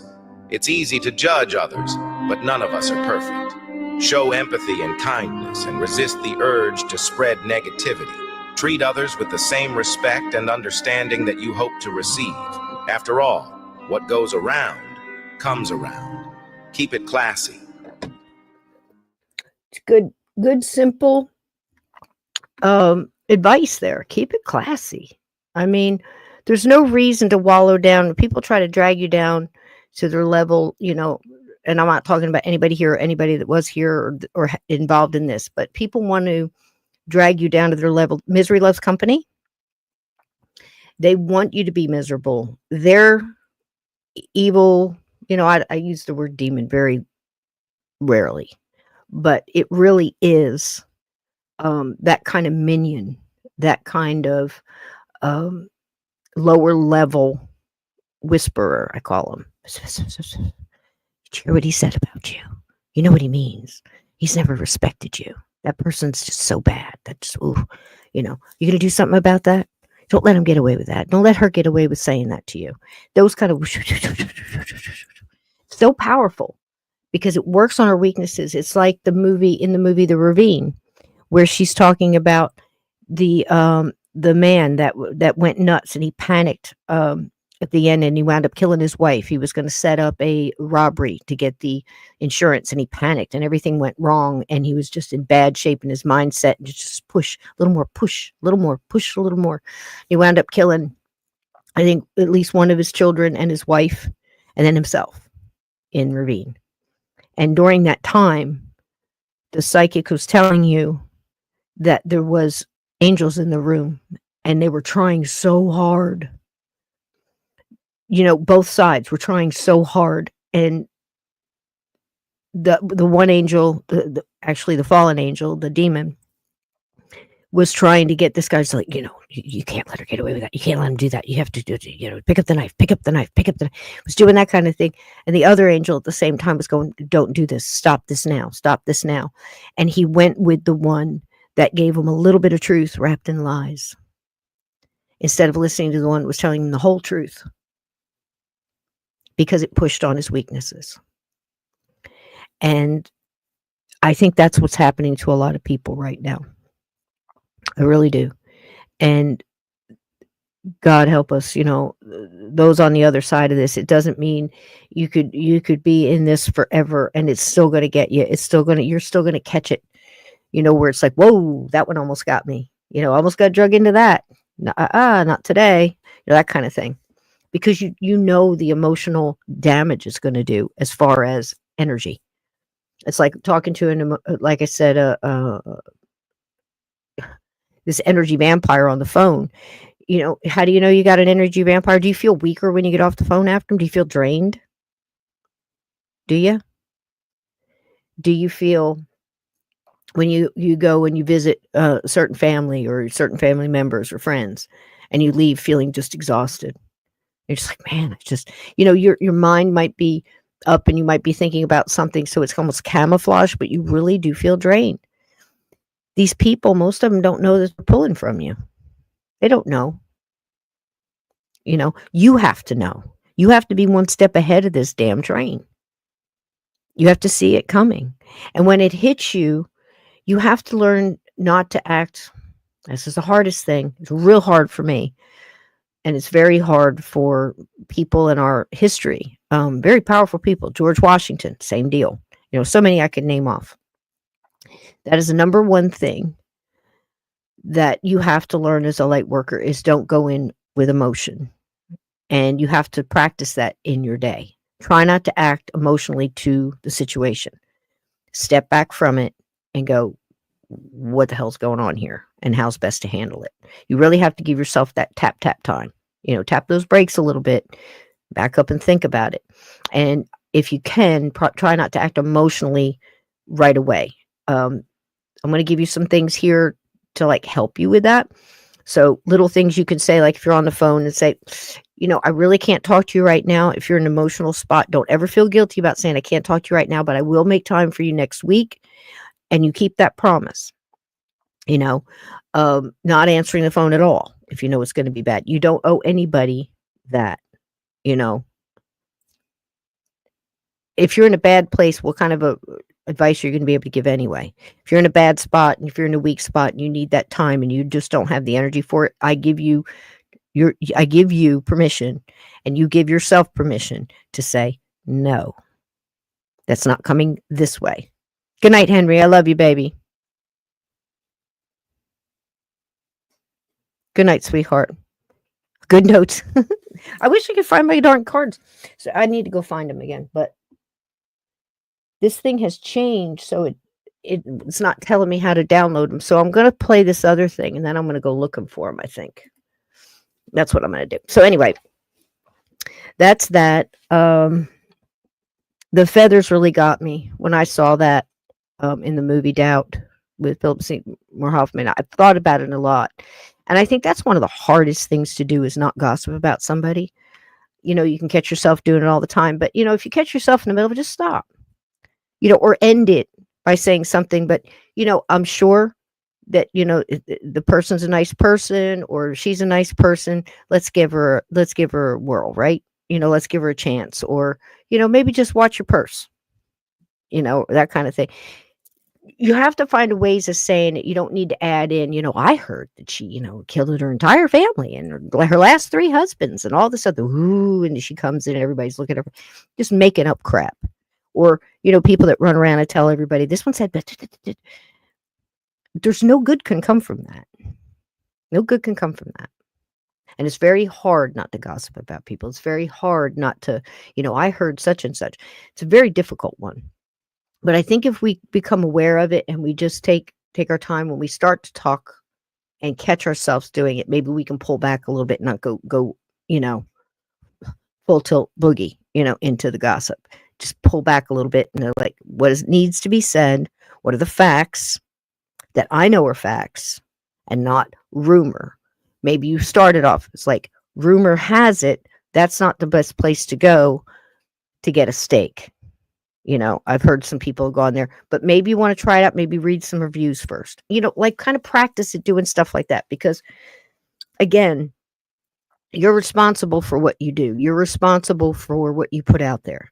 That's why tonight I didn't come on here on the show and say, you're hurt. You jumped in, you did this, and just, brrr. Believe me, I could. Would that be the right thing to do? Of course not. There's so many different things to look at. And again, great learning opportunity on how to be a better human being. Because we all have room for improvement. Lord, I know I do. And I'm, like I said, I'm not a psychologist. I'm not a therapist. But to think of that person behind that tree thinking, I'm gonna take this and I'm gonna tell him and I'm gonna take pictures of it and then I'm gonna show it to him and then I'm gonna do this and then we're gonna talk about it and then we're gonna talk about it some more and then we're gonna get mad. Then we're gonna say some things. And it's just like 2 weeks after the daggum thing. So you're asking me what I said in a what? And on top of that, you're gonna tell me that I don't know. And I was there. So let's chill. Everybody take a beat. Everybody knows whoever and whatever, And if that's the way you feel, hey, I'm sorry I didn't buckle to whatever you had going on. Because if you expected me to jump in there and start saying that what you did was right, oh man, you're just looking through the wrong colored lenses there, kiddo. Because that's shag nasty. There's something creepy about somebody who lurks just to see if somebody says something. I mean, it's almost like, it's like creepy. It's creepy. Stop it. Do better things. You can do better. Not doing anybody any favors. You ripped that pillow open in a windy day, baby. That stuff went everywhere.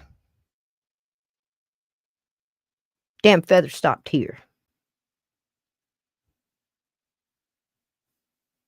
Plain and simple. I love these people. Nobody will come in here to hurt any of these people. You're in the chat. You're one of these people. Why would I let somebody hurt you? Did I see it? Am I perfect? Does things get by in the chat? Sure they do. Am I responsible for everybody in here and their emotion and their thoughts? Get life. No. I don't vouch for the people I live with. I know them. People can do funky things. I've seen them do it. Human beings can go off crazy. But if you asked me, here's this person. Did this person say something to vengefully hurt with intent? And I would have said no. Come on, you know better than that. Have a nice night. Get some sleep. Maybe do some grounding. Get something. Something's trying to get to you. Don't let it. Don't you let it. You're too good of a person. Don't let it touch your heart. Don't let it in. Rebuke it. Rebuke it. That's how I handled it.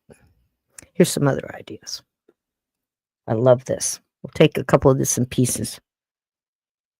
We've got God, I talked that long. I'm so sorry. I guess that was deep, right? I hope you got something out of it. But this was the best way I could think of to handle it because, again, I care about everybody involved. And I understand people are going through a lot of stuff. And we're going to have people come and go. And we're going to have people that come in and try to cause a ruckus. We're going to have to tap them down and lovingly try to help them through because we talk about some crazy stuff here. Not everybody agrees. You're going to have people that say, all ghosts are demons, and you didn't see your grandmother. That's one of my favorites. And then you're going to hear, I found a genie in the bottle and he was, and he granted me 3 wishes and whatever. I don't know. You're going to hear all kind of crazy stuff because this is a vast subject. And we're also dealing with human behavior because human behavior is ghost behavior. So you got all that involved too. And there's going to be ups and downs and bumps and bruises and people are going to need stitches. It's that kind of thing. People are going to argue. And people are going to disagree on things, especially if you bring religion and spirituality in it, because for some reason, people can't separate those two things. Religion is an organized thing. Spirituality belongs to everybody. Angels belong to everybody. There are certain tools and certain names you're going to have to use against certain things, whether you like it or not.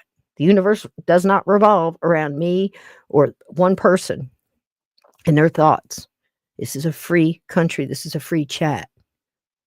And in this country, thank God, you can still speak your mind on most platforms. So if you want to disagree with me about how to get rid of the demon that's living under your bed, you go right ahead. Don't call me at 3 o'clock in the morning when it backfires. You'll learn. You'll learn. One of my favorite sayings, the universe and life has a way of fixing stupid. But baby, it's going to hurt. I've already got my scars. You're not giving me any more. And I'm trying to keep you from getting them. But some things you're going to have to go through so you can build those calluses and you can get that hard-earned information and some of the best, most wisest, intelligent it's almost like, I want to say bloodline information, wisdom of the ages, are some hard lessons to get through. And that's where that other saying comes through. It doesn't kill you, it makes you stronger. As long as you use it wisely. That's not always true if you keep making the same mistakes over and over and over. You don't change anything. And nothing is ever going to change unless you take action. Here's a couple of things. Stoic. I don't know how familiar you guys are with some of the Greek philosophers. It's not my hey John, how you doing, sweetheart? It's not my strong suit. I can't sit here and name off, all these things. I know people that can go way deep in Greek philosophy, and that is just wow, it's amazing. But I love Marcus Aurelius. I love the whole Stoic way of things. And this is often taken, if you decide to take this route as a light worker, it's so good to mix the two things together. And I'm sure when you hear a couple of things here, you're going to really see how being a light worker really aligns with this. Is it really? Your new cat's name? Oh my gosh. Isn't that wonderful, Froze? I think, well, there's no end to the coincidences and the synchronicity in this chat, I'll tell you. So it can be misconstrued as you're hard and uncaring and unfeeling. But all you're doing is you're rebuking the negativity that's coming at you, and you're creating strong boundaries, and you're creating your stance and your square foot of real estate where you're not going to allow this to come and invade into your territory. And when you react, like I said earlier, about if you get a negative text or you get something somebody texts you something, let it sit there, because the person that did that, they want attention. They want to stir emotion. They want to get a reaction. right? Hey, honey, how you doing? They want a reaction. And if you don't give it to them, it spoils their fun. So you can just enjoy that, you know? And it's also good for them because one, it helps you because eventually they'll learn not to come and bother you with this negative shit. And because you're not going to give them anything that they want. This also works with a lot of narcissists and stuff too. So I love this. Marcus Aurelius. And then I want to check out some of the stuff in chat because I'm having the way my computer's set up and my new glasses. That's why you see me doing this. They're like, Ben Franklin's got nothing on my bifocals. So he's the one who invented those, by the way. Ben Franklin.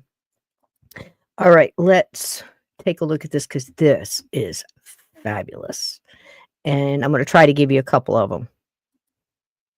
Here we go. Yeah. Fabulous Mind Over Body, the YouTube channel. If you're interested in this stuff at all, I'm telling you, this is great tools for light workers. Here we go. This statement. Have you ever wondered how some people manage to stay composed even when faced with the toughest challenges? What secrets do they possess that you might not yet know? Today, I want to introduce you to 16 Stoic habits that can transform your life and help solve up to 97% of your problems. It sounds astonishing, doesn't it? Mm-hmm. But it's true. Stoicism, an ancient philosophy, offers practical and timeless lessons that anyone can apply at any moment. You don't need to be a philosopher or a scholar to benefit from these teachings. All it takes is a willingness to learn and practice. Let's explore how this wisdom can bring more peace and balance into your daily life. Now, if you are new here, please like the video and subscribe. Statistics show that only 15% of my audience is subscribed to the channel, so if this content has helped you in any way, I ask you to subscribe and hit the notification bell. Habit 1. Cultivate virtue. The third Stoic habit focuses on cultivating virtue, a central pillar of Stoic philosophy. Virtue, in this context, means living a life of moral excellence guided by wisdom, courage, justice, and temperance. As Seneca noted, virtue is the only true good. For Stoics, virtue isn't just an abstract ideal, but something to be practiced daily. It means acting with integrity, doing what's right, even when it's difficult, and living in accordance with your deepest values. Why is practicing virtue so essential? Because it allows us to live in harmony with ourselves and others.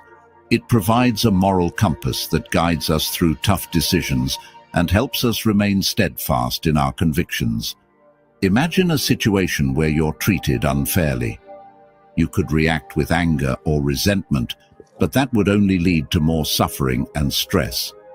Instead, by practicing virtue, you can choose to respond with patience and understanding, which not only helps you maintain your calm, but can also positively transform the situation.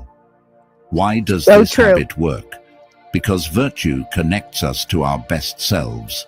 It encourages us to act from a place of wisdom and compassion rather than fear or selfishness.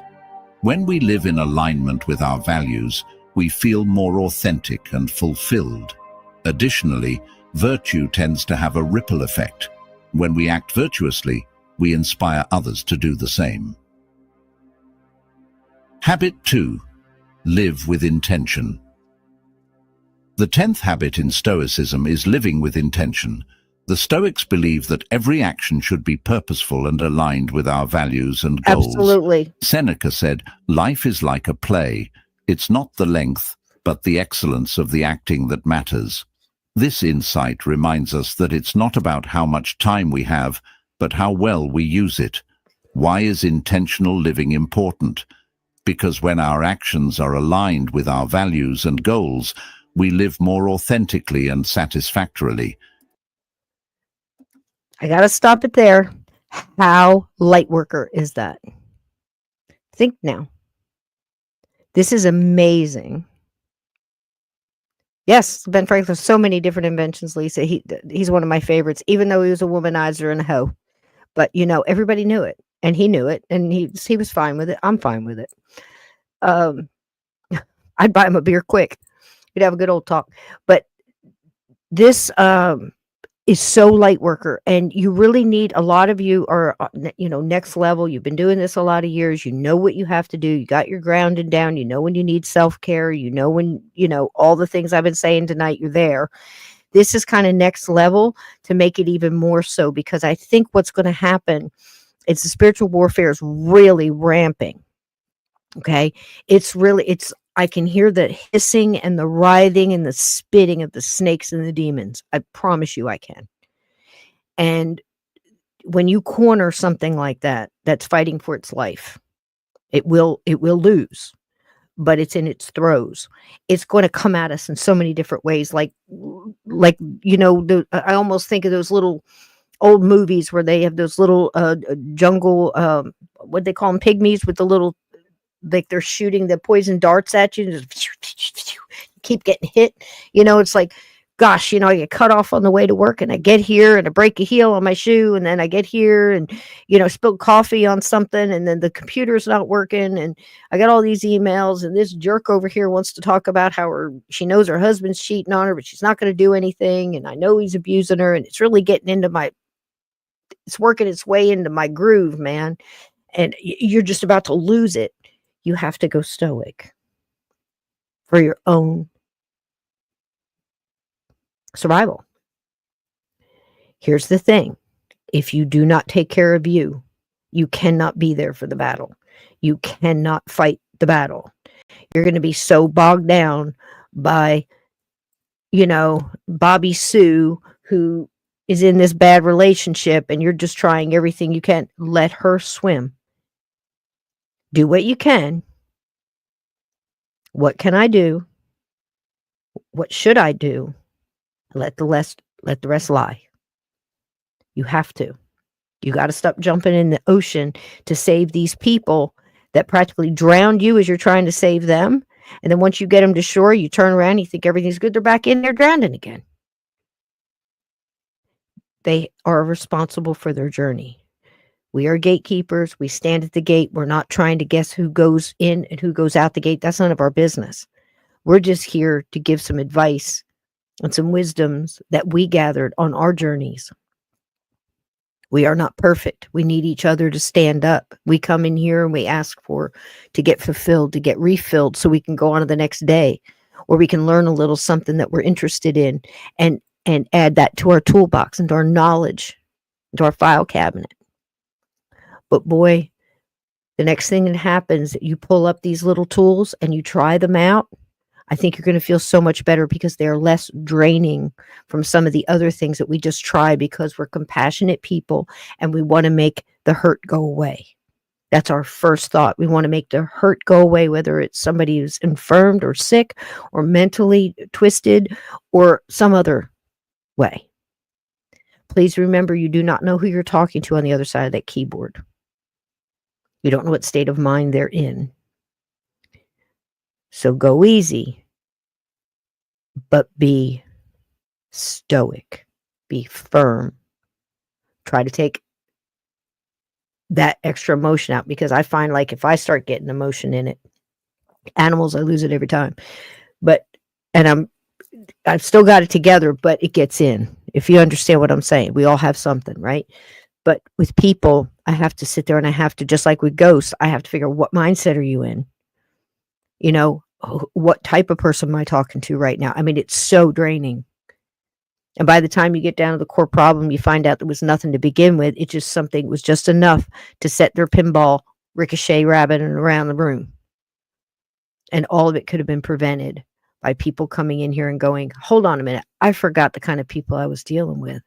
If I was in a regular, like some kind of Reddit chat where I got all kinds of, people just of all ilk all over the place, that don't have the mindset of being a light worker, that don't have the mindset of understanding that there is an afterlife and that we are responsible for our actions and our thoughts and our deeds. So therefore, we have to be held at a higher standard. Are we going to fall? You bet we do. It just hurts more because we knew better. When we screw up and we falsely accuse somebody, or we think somebody meant something when they didn't, or we did whatever the thing may be. We feel worse about it because we knew better. It doesn't mean we don't mess up. It just means we get up, we dust ourselves off, and we turn it into a lesson to help other people so they don't get caught in the same trap. Because we're here to help each other. But be stoic. Okay.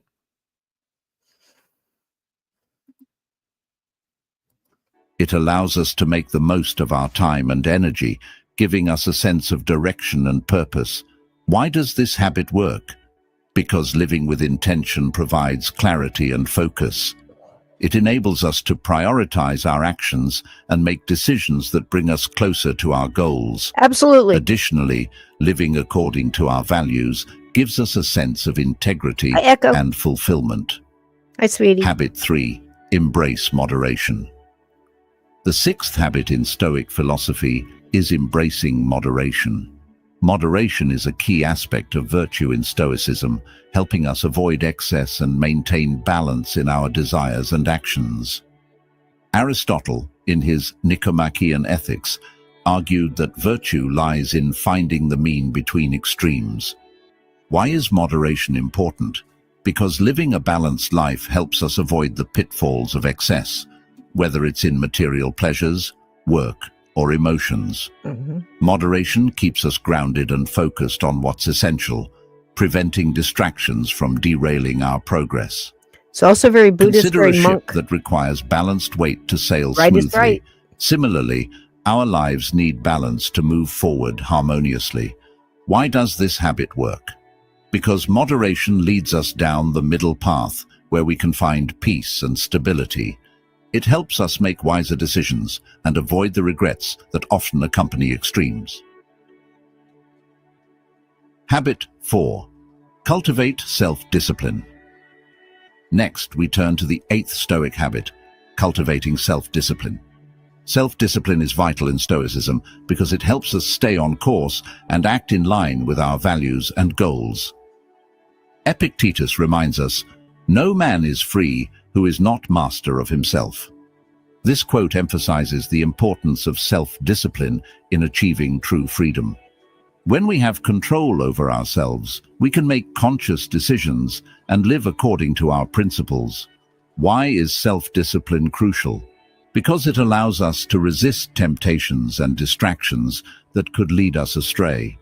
Self-discipline helps us maintain focus and persevere, even when the going gets tough. Think of someone trying to improve their health. Without self-discipline, it's easy to indulge in unhealthy foods or skip workouts, but with self-discipline, they can stay committed to their health goals, even when it's challenging. Why does this habit work? Because self-discipline gives us control over our actions and decisions, enabling us to act consistently with our values and goals, which leads to greater satisfaction and long-term success. Habit 5. Delay gratification. It's a good one. Finally, let's explore the 15th It's a Stoic good one. habit, delaying gratification. This involves resisting the lure of immediate rewards in favor of greater long-term benefits. Epictetus observed, "Nothing great is created suddenly, any more than a bunch of grapes or a fig. If you want a fig now, I will answer that it must first bloom, then bear fruit, and finally ripen." Why is delaying gratification important? Because significant achievements often require patience and sustained effort. This habit teaches us to appreciate the journey and persist in working toward our goals. Why does this habit work? Because practicing delayed gratification helps us develop discipline and resilience. It keeps us focused on long-term objectives, preventing distractions and temptations from leading us off course.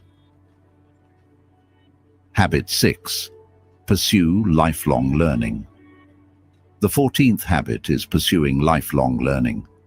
Stoic philosophy values continuous self-education as a path to excellence and living virtuously. Seneca urged, "As long as you live, keep learning how to live." This advice emphasizes the importance of ongoing growth and learning. Why is lifelong learning crucial? Because it expands our understanding of the world and ourselves, equipping us to navigate life's challenges more wisely. Lifelong learning enriches our minds, much like tending to a garden keeps it flourishing. Why does this habit work? Because continuous self-education empowers us to improve our practical skills and personal development, leading to a richer, more meaningful life. Habit 7. Develop empathy. The 13th habit in Stoic philosophy is developing empathy. So important. Empathy is the ability to understand and share the feelings of another person. Marcus Aurelius, in his Meditations, suggested, "Whenever you are about to criticize someone, first ask yourself if the circumstances of that person might not have led you to do the same." Why is empathy important? Because it allows us to build stronger, more compassionate relationships. By understanding others' perspectives, we can respond more fairly and prevent unnecessary conflicts. Why does this habit work? Because empathy connects us with others on a deeper level, fostering trust and respect. It encourages us to act with kindness and consideration, which benefits both our personal relationships and inner peace. Habit 8. Practice gratitude. Now let's discuss the 12th Stoic habit, practicing gratitude. Gratitude is a powerful practice that can shift our perspective and enhance our happiness. We all do, babe. Advised, there is nothing more important than to thank life for what it gives us. This statement underscores the value of appreciating what we have, rather than focusing on what we lack. Why is practicing gratitude important? Because it shifts our focus from the negative to the positive, improving our mental and emotional well-being. Gratitude helps us recognize the good in our lives and prevents us from taking things for granted. Why does this habit work? Because gratitude anchors us in the present and helps us recognize and appreciate the positives in our lives. This practice can boost our overall well-being and satisfaction.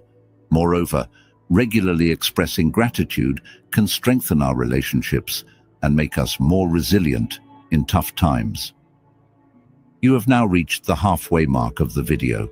I congratulate you for trying to become a better version of yourself, and I also humbly ask you to leave a comment, as it helps my channel immensely. If you do not know what to comment, just write "mind over body" so I know you reached this far. And don't forget to subscribe for more content like this. Also, I've linked some books on Stoicism that helped me become the man I am today, and will also help you achieve a Stoic mindset. This is amazing content. It is Mind Over Body, and it is a YouTube channel. If you'd like the link, let me get the link for you. I will give it to you. And I think that there's enough here. That's only half the tape, that maybe we can do another one of these shows on a note of coming in and just talking about how to be a stronger light worker and what to do when this stuff comes at you. Again, this hit me at a very rough time, talking friends through, their whole world's just blown up, divorce, the whole thing, and other people. And for that darkness to work on that poor person, and just torment them to the point where, okay, I'm going to override all of my regular, the knowledge that I've collected. I'm going, I know this person wouldn't do that. I mean, have you ever gotten enough with a person, know a person so well that you just go, no way, that person didn't say that. That's not them. They didn't say that. They didn't do that. They didn't mean that. There must be some misunderstanding. At this point, if you've been into this chat and watching this show for the past, how many years, and you don't have that yet, there's something going on wrong. Maybe you're going through something, in your life, and it's just a bad time, and I get it. This is empathy. We have to have that. But if we stopped and we thought about that each time, I saw many people in the chat saying they raised their kids that way. That's the way I did. I was a customer service manager in a craft store. I was a customer service manager in a pet store. I had people bringing me hairless cats in tuxedos and, the stuff that they would tell me. And if you don't think that you have to keep your cool in a situation, look, lady, your poodle just bit my groomer, and this is the third time, and blah, blah, blah. You have to keep your cool. You have to understand, where's this person coming from? I've seen more lunatic fringe in the past, I don't know, how 10 years. I mean, it's like it's coming out of the woodwork. And that doesn't mean that everybody that goes by, I go, oh, gee, that person. No, I can look at it and go, I see people that were broken and were told to take that break and emphasize it, and without any kind of care or good life advice. They took people, I believe, now again, this is my opinion, but I'm right. They took people that felt lonely and isolated and told them that they belonged in this group of other lonely, isolated people. And if we emphasize all of these wild things, and put those first, the world would love them and accept them, when they should have just been told they were beautiful the way they were, and they were special the way they were. Not little yellow bus special, just as special as you and me, everybody. We're all here for a reason. And I honestly believe that to be your brother's keeper doesn't mean you have to keep, putting good money after bad, or good advice, that's constantly being rejected. You can say, be very stoic with them and say, I've answered this before. This seems to be the same type of problem that you're having. It's a continuation of the same thing. It's wearing different clothes. It's got different lipstick on, but by God, I recognize it. This is the same character. This is the same emotional thing that you're letting drive you. It's no different, and you're not doing anything to change it. You yourself have to recognize that, and you have to do something to change it. We're all talking about our weaknesses, and, I've got the vape and I smoke cigarettes, and, we all weigh it like that. It's like, yeah, but I quit drinking and I quit, doing this and I quit doing that. We always justify it. It's like, no, I have some things I have to work on. I have some things that I'll probably never get a handle on. But one thing I have a handle on is if you're at a playground where the kids are laughing and everybody's having a good time, and you've ridden on that merry-go-round with those people more than one time around, and you know that everybody that comes in there leaves their day and says, hey, I banged my knee, I missed my bus, I did this, I had a bad day, but boy, I'm here now. What are we talking about? I love y'all. You've ridden the merry-go-round before, and you should have known better. And I'll tell you what, there's going to be arguments, there's going to be disagreements. And there's been times where people made me mad, my own mods. No, not saying anybody here. I'm just saying it's happened in the past. Have disagreed with my guests and yelled at my guests, and that guest said that they were never coming back on because, of that person yelling at them. And I have a choice. I like your whiskey balls too, sweetheart. I have a choice. I can stop the show, and I will pull over a podcast quick. Don't make me come back there.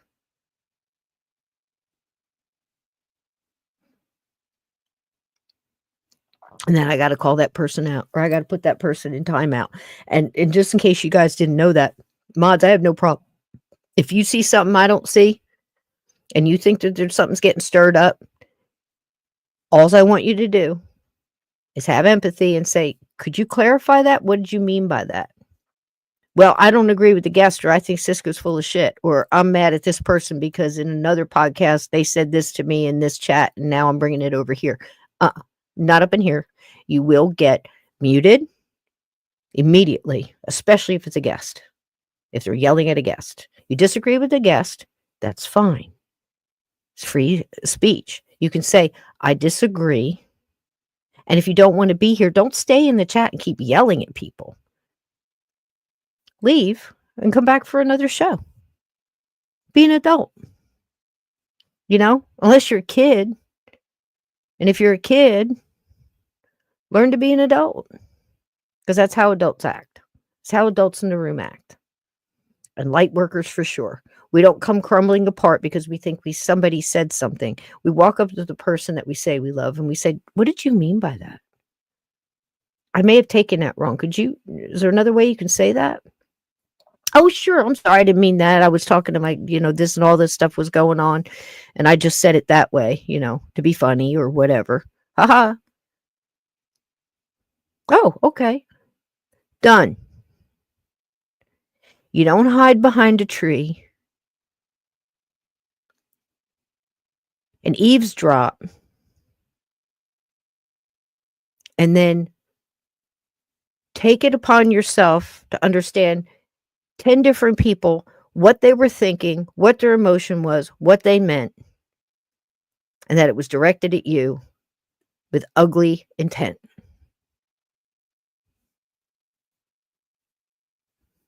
Forgot where you were. Understandable. It can happen. But here's the thing. That was one. I'll do it again. My DMs, my phone number, my comments, this chat are those things. If I pick up a phone, and I don't want to make myself out to be anything, but listen, I don't answer the phone for people I'm related to half the time because I know what's going to be on the other end. It's a privilege. Don't abuse it. If you have a question, what you should have done was say something like this. Cisco, I realize this is probably crazy, but do you think the people in the chat at such and such meant to hurt me? And I would have said, hell no. See you tomorrow. I don't even need to know what chat. Here's another thing. You're an adult. Handle your shit. I'm not babysitting. There's no need for that. I'm not going to weigh everybody's words, and I'm not going to weigh mine.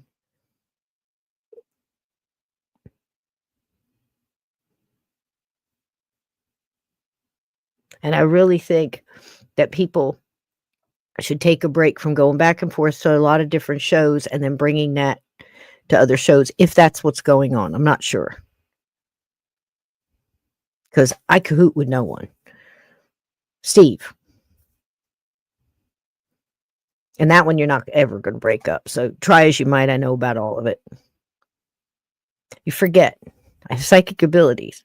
If you are on a phone and you are texting Steve while he is on my show and he opens that text and he's on my show, the electronics are going around and I can feel the different change in his energy. And then I zero in and I can tell the energy of the text he's getting. We don't care. Steve and I don't care that I yammer, that he might talk over me or I talk over him, or that I'm telling the story and he's listening and then I'm going to ask him for his thoughts, because that's the way we do it. When I'm on his show and on the radio show, it goes differently. But don't think a rookie, whoever, is going to come in here and tell us the way we should do it or what he should do, or he should dump me and not be on my show because 10,000 other things. Listen, honey, this is not recess. Steve and I have been friends for years. I've seen many, many people who thought that they had power and pull try. They're all gone. And if you are a fox trying to get into my hen house and mess with my chickens and my roosters, and you're going to try to send your feathers of gossip into the wind,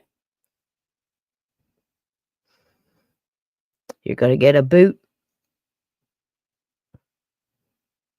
But here's an extension of my empathy. If the fox and the chicken, if the fox and the kid You know what I'm saying? If those people are the same, it's worse than I thought. But here's the deal. You're welcome.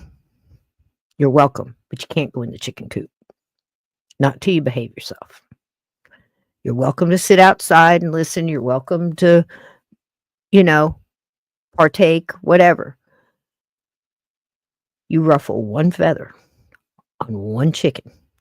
You crack one egg. And everything you just heard in that stoic, you will see my shadow person. I have your energy. And as I stated, I can smell you. I've said this before on this show. I go all the time to have multiple different protections put on me so I could walk into the darkness and pull people into the light. I have been doing this for many, many years. You're not the first one.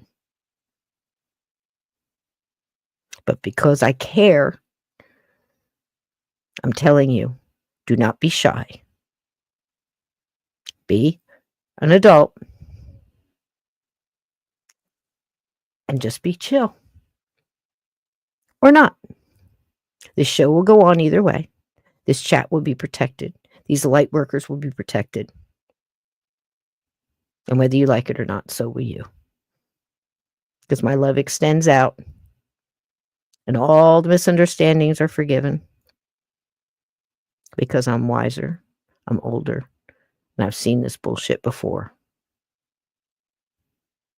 I hope you all got something from this. I don't want anybody going away with a bad feeling that, I can't. No, listen. The fact that this show, however you want to evaluate it, whether, you evaluate it by numbers or whatever, I don't evaluate by money or anything else. What I evaluate it by is the comments I get back from people that told me that this show helped them get through the horrors that they were going through during COVID. That they helped them on the long rides that they had to take their husband on for chemo because they were rural. And they used to listen and laugh at a lady whose husband was blind and going through pretty much hospice at home, but it was a lot longer. It was a lot longer than they thought. And they would listen to my shows and just laugh. And he liked my accent, he said different things like that. And some of the heartfelt messages gave them strength to get through.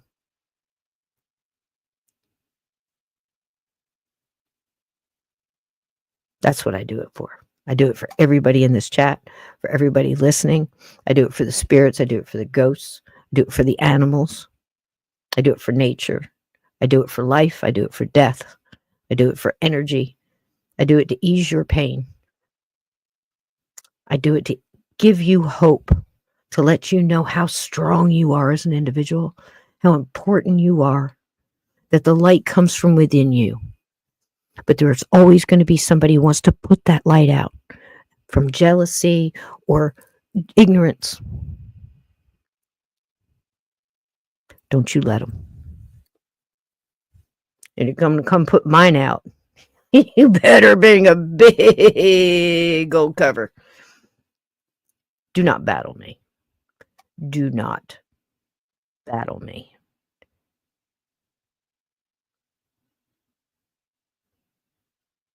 You can go away. Never come back if that's what your choice is. But do not battle me. I am done with this. Period. I love you all. I hope we see you tomorrow night. We have Eric and his wonderful book on the haunts of Tennessee. And we have Mr. Steve Stockton. I hope he'll be free. I know he is packing and they're very busy. And I told him, he asked me, he wanted to take a couple of Mondays off. It's absolutely, my friend, whatever you need. So we will, if it's okay with you, maybe we'll bring up more next Sunday, bring up some more of the Stoic. We will have I think it's wonderful light worker material. The link is in there. Yes, Lisa, drop your link on this. I think this is something you guys could look into, because when you look at it, you'll see it's got a lot of similarities with native teachings, Buddhist, monk, all kinds of Tibetan healing, just so many different things. but you must learn to take care of yourself. You must learn to be strong when you get those calls and things trying to drag you in, or you get that message or whatever it may be at work, because you need to stand strong in your light. You do not let them put it out. Because I'm telling you, folks, we were born for this. This is what we train for. You know, there's going to be soldiers falling. Pick them up, set them up as best we can. And we have to keep marching on, because this fight is for all humanity, and we will win it. The light will win. It does every time. We are going to lose some soldiers along the way, but we're going to try to love them through it. We're going to try to forgive that they gave in to the little yeses, because we do not know what mindset they are in when it happened. We cannot judge them by how we feel. We have to try to remember when we were hurt, when we misunderstood something, when we overheard somebody and our minds told us what we thought they meant. And instead of going in and going, hey, yo, you have something you want to say to me? Instead, we lurked off when we went home. We drove home angry and we cut somebody off. And then we went home. We yelled at the kids because the bedroom was a mess. And we burnt dinner. And then we got in a fight with our husband, and he's sleeping on the couch and we're in the bedroom crying because we're upset. We don't know where it went wrong. It went wrong because you let the dark in. You have a wall it cannot get through. Don't forget that. And don't let it seep in the cracks. I love you all. I hope to see you tomorrow night. Thank you for listening to me. And thank you for understanding the way I chose to handle this. This was not to demean or put a light on anyone. But I think it's a big life lesson that we have to remember, that people are still going to be human beings, and human beings mess up all the time. I watched the little thing today, and one of the stories I never quite understood when I was a kid about is in the Bible, and I can't tell you what chapter and verse right now. I think it's Matthew, but I could be wrong. And there was an adulteress, and they had the Pharisees in the town, and, all the people that were supposed to know what they were doing. And, the scripture that they were going by said that anybody caught in adultery, the woman had to be stoned. I always wondered where the guy was. When I started getting smarter as a kid, I'm like, hey, Mom, why didn't the guy get punished too? She tried her best to explain it to me. I was like 10. So I never forgot it. And I saw it this morning when I was putting slides I didn't get to use tonight. That I've got them now, but we're out of time. So I'll bring them up on the next show. It'll be fun. And there's lots more to talk about: slander and gossip and eavesdropping. And there's even a ghost that pretty much wound up being a ghost by eavesdropping. And that is Chloe out at the Myrtle Plantation in South Carolina. And could be north. I think it's south. And she was listening to a conversation that her boss was having, and she got caught and she got her ear cut off, and she didn't learn her lesson, and she did it again, and she found out that they were going to do some shuffling, and she was a slave. It was a plantation. That's history. It's there. Put it on the front porch, keep an eye on it, or you're destined to repeat it. And she overheard a conversation again, and she thought that she was going to get sold away. So she wanted to make sure that she was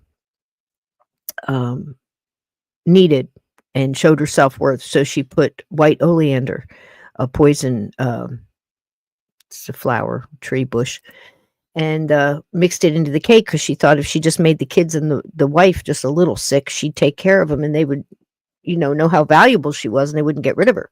And it backfired. They all died. And they hung her. So eavesdropping killed Chloe in Myrtle's plantation. And she's still there today to tell you that it's not a good idea. Because if you're lurking around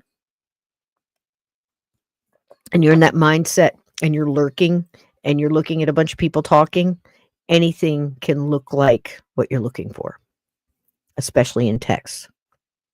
Don't be a dumbass.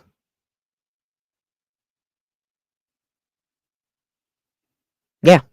That's Chloe and Myrtle's plantation. Yep. So there you go. I love you all. How about we dance some of this blues away? I hope that you all understand, and I don't want anybody to leave tonight feeling bad. Is everybody feeling good? Give me a thumbs up and some bacon, because I don't want anybody to feel sad. Nothing bad happened here. The only thing that happened here is that I believe we had someone who thought that they were doing a good deed, but were tricked into actually doing an evil deed without maybe realizing what they were doing, or somebody was lurking around trying to find something, or just spying, which again is just kind of low down. It's just there's nothing but darkness involved in that. And you're a light worker and you have to get that dark. You got to wonder, maybe I need some self healing, do a little grounding, a little checking under the hood, because if you're lurking around and you're scratching around for something like that, you're eventually going to find something. And your mind's going to tell you it's something more than it is. And your deductive reasoning, your common sense all goes out your ass. And now you're hurt and nobody knows it. Nobody that you want to suffer is ever going to suffer like you suffered. That's something you got to realize. That's why you don't try to react to an emotion to somebody, because they hurt you. They're never going to get it. They're not you. Stop trying, because you're hurting yourself. It's like that saying where you say hating someone is like drinking poison and expecting them to die. Let it go. Let it go. Foxy, you watch tripping around my hen house. You don't want to meet my double barrel. I don't go into dark basements by being a wimp or a mealy mouth light worker. I ain't saying I'm special. I'm just saying I ain't scared. And you're hurting yourself. And I'd rather you come back and just carry on. Lesson learned. There you go. I can't do much better than that. I hope we all learned something. I love you all very much, and I want everybody to leave here happy tonight. Everything's cool. It's all cool. Cisco got it. Cisco and the light got it. Light beats dark every time, baby. Don't ever forget it. Tonight we're going to dance the blues away. Take those keys off. Take your shoes off. Dance in your kitchen. Dance a little. If you're driving, maybe keep your shoes on. Maybe just wriggle your butt a little bit in that seat. The kids are there. Grab one up. Dance around the living room with them. Smile. Laugh. Be happy. Laughter. So important. Love. Most important thing. Taking care of yourself and helping one another along the way is the best gifts. Man, that's it. It's like Grandpa Walton once said. He said, life, he said, it's a lot of hard work and faith. And he said, if you're lucky enough to find somebody that makes you smile, that you love and loves you back, lived a good life. It's not easy out there, but we know what's important. And we're going to hang on to that with both hands.